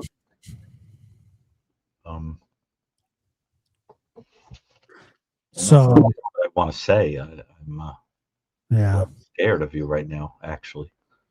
la la la la la. That is mighty symmetrical Christmas baubles. Yeah. I mean, who decorated that tree? It's like OCD. Look at that. You've got 1, 2, 3, 4, 5. Look at that pattern of how the baubles are arrayed on the tree. My goodness. Yeah, I can't really breathe in it very well. I'm sorry. Can you show me this from the side? Is it strapped onto your head? Josh, you should be ashamed. Why? Well, at least your baubles are symmetrical. Why should I be ashamed? You're wearing that ridiculous thing. Well, I just wanted to show it off. Did you actually get that as a present or a punishment? Yes. That looks like a medieval torture. Like They were ornaments, but they were really crappy. Like they kept falling off. Wow. Is it 3 layers or something? I don't know. It's hot as hell, though. I'll tell you that. Nightmare on Elm Street. Yeah. Yes. Also kind of evergreen. Well, all right. Well, you need to take that thing off before I lose all my respect for you. You had respect for me? Oh, kidding. Get that thing off your head. Ridiculous. Is it going to mess your hair up? Oh, yeah. Actually, that works a little better. You look sort of like a demented bishop. Like a lunatic that thinks he's the bishop, like talking on the subway or something. You. Oh. You got like a crazy mitre. You look like a demented bishop. I said you look like a bishop on the subway screaming about something, wearing crazy. No, it's okay. I think it's very sweet that somebody sent it to you. It's very nice, yeah. Yeah. Anyway. Somebody said you're one of the 3 wise men. So did you do your poem this year? No, you know what? I didn't, and for good reason too. Why? I'm trying to be nice. Good. I'm proud of you. So I was just all the other people eat each other alive. You stand out from them by being. I'm sick of that kind of stuff. Well, to be honest with you, some of that stuff gets really dark. Oh yeah. And I just think it's not necessary. You just do your thing. So that's why I was just like, Be the professional, I'm gonna try and I'm being the professional. You're right. That's true. I mean, it's hard to take you seriously with that haberdashery, but other than that, anyway, I don't wear hats, by the way. I know you don't. I do not own any kind of headgear. Like the idea of a hat horrifies me. Like I would never. Kelsey, I tried to put the ornaments on, but they kept falling off. And Macho growled at me. You look kind of like a fortune teller. I could see that. Because it's hard to tell what's on your head now. Kelsey, I think it's a great gift. It's a nice gift. Yes, it's good. Anyway. All right, Dr. Gary. Well, I got to take the dogs out. Well, I appreciate you being here. We'll do this again, I'm sure. But there are more killers to talk about, and I'm glad you got my card. I did. It was very thoughtful, very nice. Thank you. Yes. Are we doing a New Year's Eve thing? I believe we are here with McDonough on this channel. Yeah. Oh, really? That's what he said. I mean, I'm down to do it where on any channel, but that's what he wanted. He said, let's do it here. So, Okay. And by the way, just as an outgoing note, remember when we had the conversation about how I think that Home Alone is basically about a sadistic, psychopathic child? Yeah. Did you see the Saturday Night Live skit where Ariana Grande was Kevin, and she had set traps that she forgot to disarm, and then the entire family is like incinerated and killed? And it's just, I mean, it really drove home what I was talking about. Look, man, yeah, I do think you know, the one of the guy that played Marv was giving an interview, and he was saying like the one thing I liked about Home Alone is that Kevin was never in any like real danger. And I was sitting there thinking, in Home Alone 2, they point a gun at him. Did you ever notice that that same actor was the voice of the narrator on The Wonder Years, and Fred Savage's name on The Wonder Years was Kevin? Every time that he would say, you know, he would refer to, you know, it was weird because it was the same name that he was saying with such darkness in Home Alone. I never thought about that. Yeah, that's Daniel Stern, the actor Daniel Stern. Of course, I think Joe Pesci steals the show. Joe Pesci's the best, dude. Of course, one of the funniest movies I've ever seen is My Cousin Vinny. I watched My Cousin Vinny like a guilty pleasure. I must have seen it 50 times. I love the suit. I can't handle it. What's your favorite line of the suit? Yeah, I wore this ridiculous thing for you. Yeah. What's your favorite line? I don't know. I don't really have a favorite line. The whole movie is just from start to finish, man. Like I'm a huge Joe Pesci fan, but I don't exactly remember exactly what he said to the judge about the suit, but it was that back and forth. That was so mocking me. That whole thing where and he wears that ridiculous outfit. What's a huge, you know? But yes, it's hilarious. I think Marissa Tomei steals that movie. To be honest with you, she's amazing. I used to have a huge crush on her. Everybody had a crush on Marissa Tomei. Remember Jason Alexander on Seinfeld? Yeah, going out. Marissa Tomei, yeah. Marissa Tomei is amazing. I got to see her in person when she did Wait Until Dark, which is one of the most disturbing plays ever. You know what that's about? No. It's about a man who breaks into a home and terrorizes a woman who is completely blind. Ugh. Yeah, it's terrifying, and she was amazing in that. Audrey Hepburn in the movie. She's a great actress. Fantastic. Yeah, she is. She's sort of underrated. I don't know what happened to her. She looks like she never aged a day, you know, but she doesn't do anything anymore. I don't know what happened. Maybe I don't know. Maybe she started a family, cashed out. I don't know, but she's pretty amazing, and she got an Oscar, you know, for that role, you know, which was well deserved. Ralph Macchio was in that, of course, and I don't know what happened to him. He never aged either.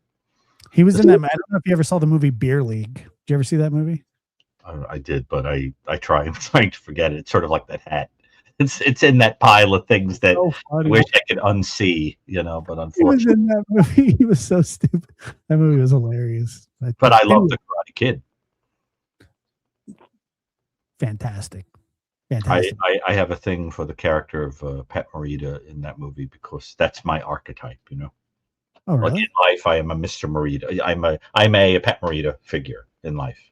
You know, that kind of Mr. Miyagi that, you know, is by himself somewhere and you go to him for help. You know, like the old hermit. That's my archetype. I was going to think of you more as like the Oz.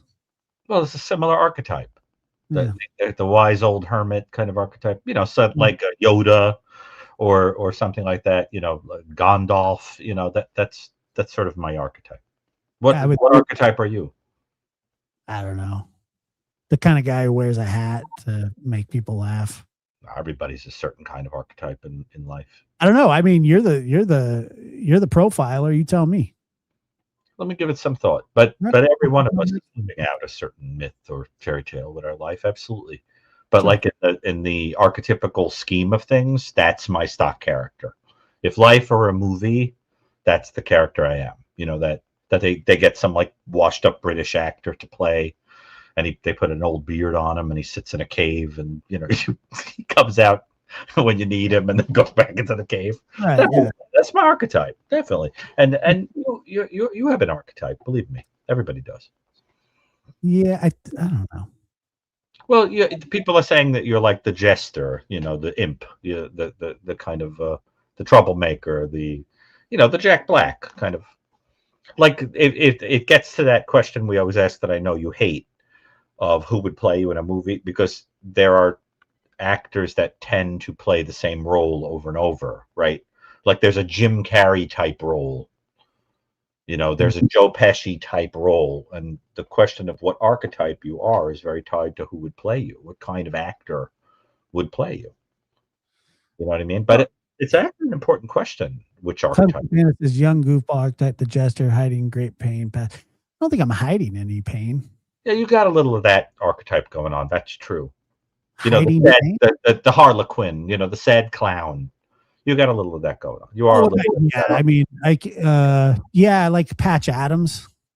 Yeah, of course. I love that. That movie gives I don't think that like I'm hiding any pain.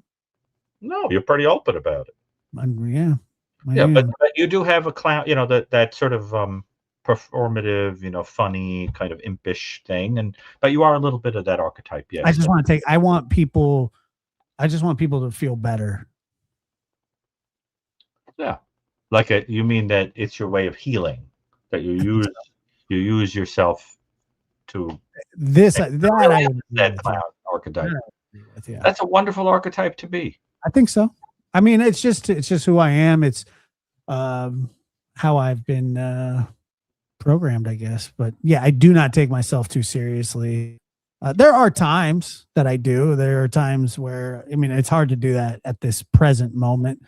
But yeah. But what's funny, Josh, is that one of the things that people who know me in private life are very surprised by is that actually I'm a very lighthearted person. I know that you are not a very serious person at all. I'm a goofball, but I think it's because you have a great sense of humor. Yeah, you have to protect that. Well, I come from very funny people. My family is among the funniest people I've ever known. I mean, you wouldn't survive 5 minutes with them. They're hilarious. Well, my brother is hysterical. He's the best. Yeah, right. But yeah, I think that funny people have a spirituality about them. They have a distance from things and sort of see it from up here, and they understand. Because I think comedians are basically philosophers. Yeah, I have learned how to survive in a world that has shortchanged me from a young age, and but I don't feel shortchanged anymore. I feel very fulfilled. I feel, like my house was full of my family, on Christmas, my kids, my daughter-in-law, my nephew. But then there's your answer. Jung would say that the archetype you are is the wounded healer. And that is a very classic archetype in literature and in movies and so forth. The person who channels something they've gone through to trying to make the world a better place, to take that darkness out of the world, is a very distinct archetype. It's not a surprise that we get along. A lot of people are very surprised we get along. There are people who say to me all the time, of all the podcasts that you go on, why do you get along so well with just a couple of people? Well, there's a reason for it, right? Actually, Chris has a wonderful archetypical quality too, because he's a lovely human being. That's another thing about me, is that I get along with people that you would never expect me to get along with. We're very, very. I like people that aren't like me. Well, I think the reason that you get along with me, my hermity personality, is that you were raised by grandparents. I think people who were raised by older people dig me, because my personality is like a couple of generations too old. Yeah, well, the way I think, and yes, that archetype is, I'm basically a grandparent. You know what I'm saying? I mean, it's my personality is grandpa. And you want to look at the plants, Sonny? That kind of, Let's Right. play, music hall songs, on the calliope. I mean, I am basically an old man, and I think that I am rejuvenated by people who have a youthful energy, because I'm like the hermit is like it's like you've gone around on the carousel and you realize that the older you get and the wiser you wind up basically a big kid. You come back in a big circle. You see what I mean? Yeah. And so I get along very well with that type of, with your type of person. I'm very fascinated by people who are different than me, and because I just am. I think that I know myself. I don't need to know another Josh. I like to know people who have done things that I would never even think of doing. Like, I would never have 300 plants. I wouldn't even have 2. Why do you think I do it? I don't know. I don't know, but I think it's cool. Well, it's a kind of a life force in the house. I like the idea of having a living presence. No, I mean, I can understand that. I know a lot of people that they love plants. Like I said, I'm taking care of my grandma's plants right now. I actually hid her cacti I put them in a dark place. You're going to kill them. Huh? They're going to die. Well, they've only been in there a day. It doesn't matter. Cacti don't like that. They need They're bright. not blossoming right now, though. Doesn't matter. They need bright light all the time. I'll let my grandmother know. It's her problem, not mine. What kind of cactus is it? I don't know, to be honest. Tell me, and I'll know what it is. I can give you advice on I'm that. gonna go get it. It's outside in the closet. But I have the aloe vera plant. I like that. Oh yeah, those are cool. I have those too. But look, I think it's very important for people to be stewards of the life that was given us by God. And I think we have a tendency to think that life is only just about humans. Like we get obsessed with life and pro-life and so on. And sometimes the same people forget that they have to also care about the world and the environment and the animals and the air and the trees and the plants and it's very sad to me. The world has the most extraordinary life just pouring through it all the time, and we just, for most people, life is like human beings, a couple of squirrels, some things they see in the zoo, maybe a pigeon, but they don't think about that all around them is just teeming with, like, a glass of water has a whole little world in it. That's true. Of microscopic living things. It is extraordinary. And it's fun. I know you think it's funny that I like the plants and everything, but not really. I mean, I like me. I think that the vastness of the network of living things is extraordinary, and the way that they're all in a balance with each other. And if I could take a couple of living things and keep them alive and give them their, keep their life alive, it's a good feeling. I think we all have to have something that we sort of keep alive. I mean, you do it with kids, I don't have those, so all I have is plants. Well, now I'm going to go rescue my grandma's cactus. You should rescue it. It's a living, breathing organism. I didn't say it wasn't. I just had to move it for a while. You know that for years there were studies that showed that when you talk to plants, they grow better, and they had all kinds of theories about it, and they came to the conclusion it's because of when it's the carbon dioxide that comes out of your mouth when you talk. Yeah, I was thinking that. Yeah. Well, look. I gotta get. So go take care of your living thing. I will. You too. And take that hat and burn it. What is that line from Carrie, where she says, "Take off that dress and let's go burn it and pray for forgiveness." We'll burn it together and pray for forgiveness. I'm gonna keep it. All right. I'm sorry. It's one of my favorite lines from Carrie. And Kelsey, I'm only kidding. What can I say? I'm jealous that I didn't get a big dumb hat. All right, Dr. Gary, thank you so much. See you later. Kelsey, it's cute. It is. All right, there it was. The third installment. Great show. Thank you, Dr. Gary. And thank you for all the callers, the chatters. You guys were awesome, except the weirdo that said that he liked the Zodiac or whoever he was talking about. I don't know. But friggin' that was it, really. That was it. Yeah, nobody blocked, nothing. All good. Thank you, mods, as well. And appreciate it. And Miss Marshall, Dexter, Cakes Boo, Jenny, Martha, always good to see you. Gutter Snipe, Miss Kelsey, Brenda, and Gutter Snipe. I hope you feel better. My cousin Vinny, make sure to watch that. Okay? That'll cheer you up. It's a fantastic movie. So, all right, guys, thank you so much for being here. I will see you on the next one. Have a good night.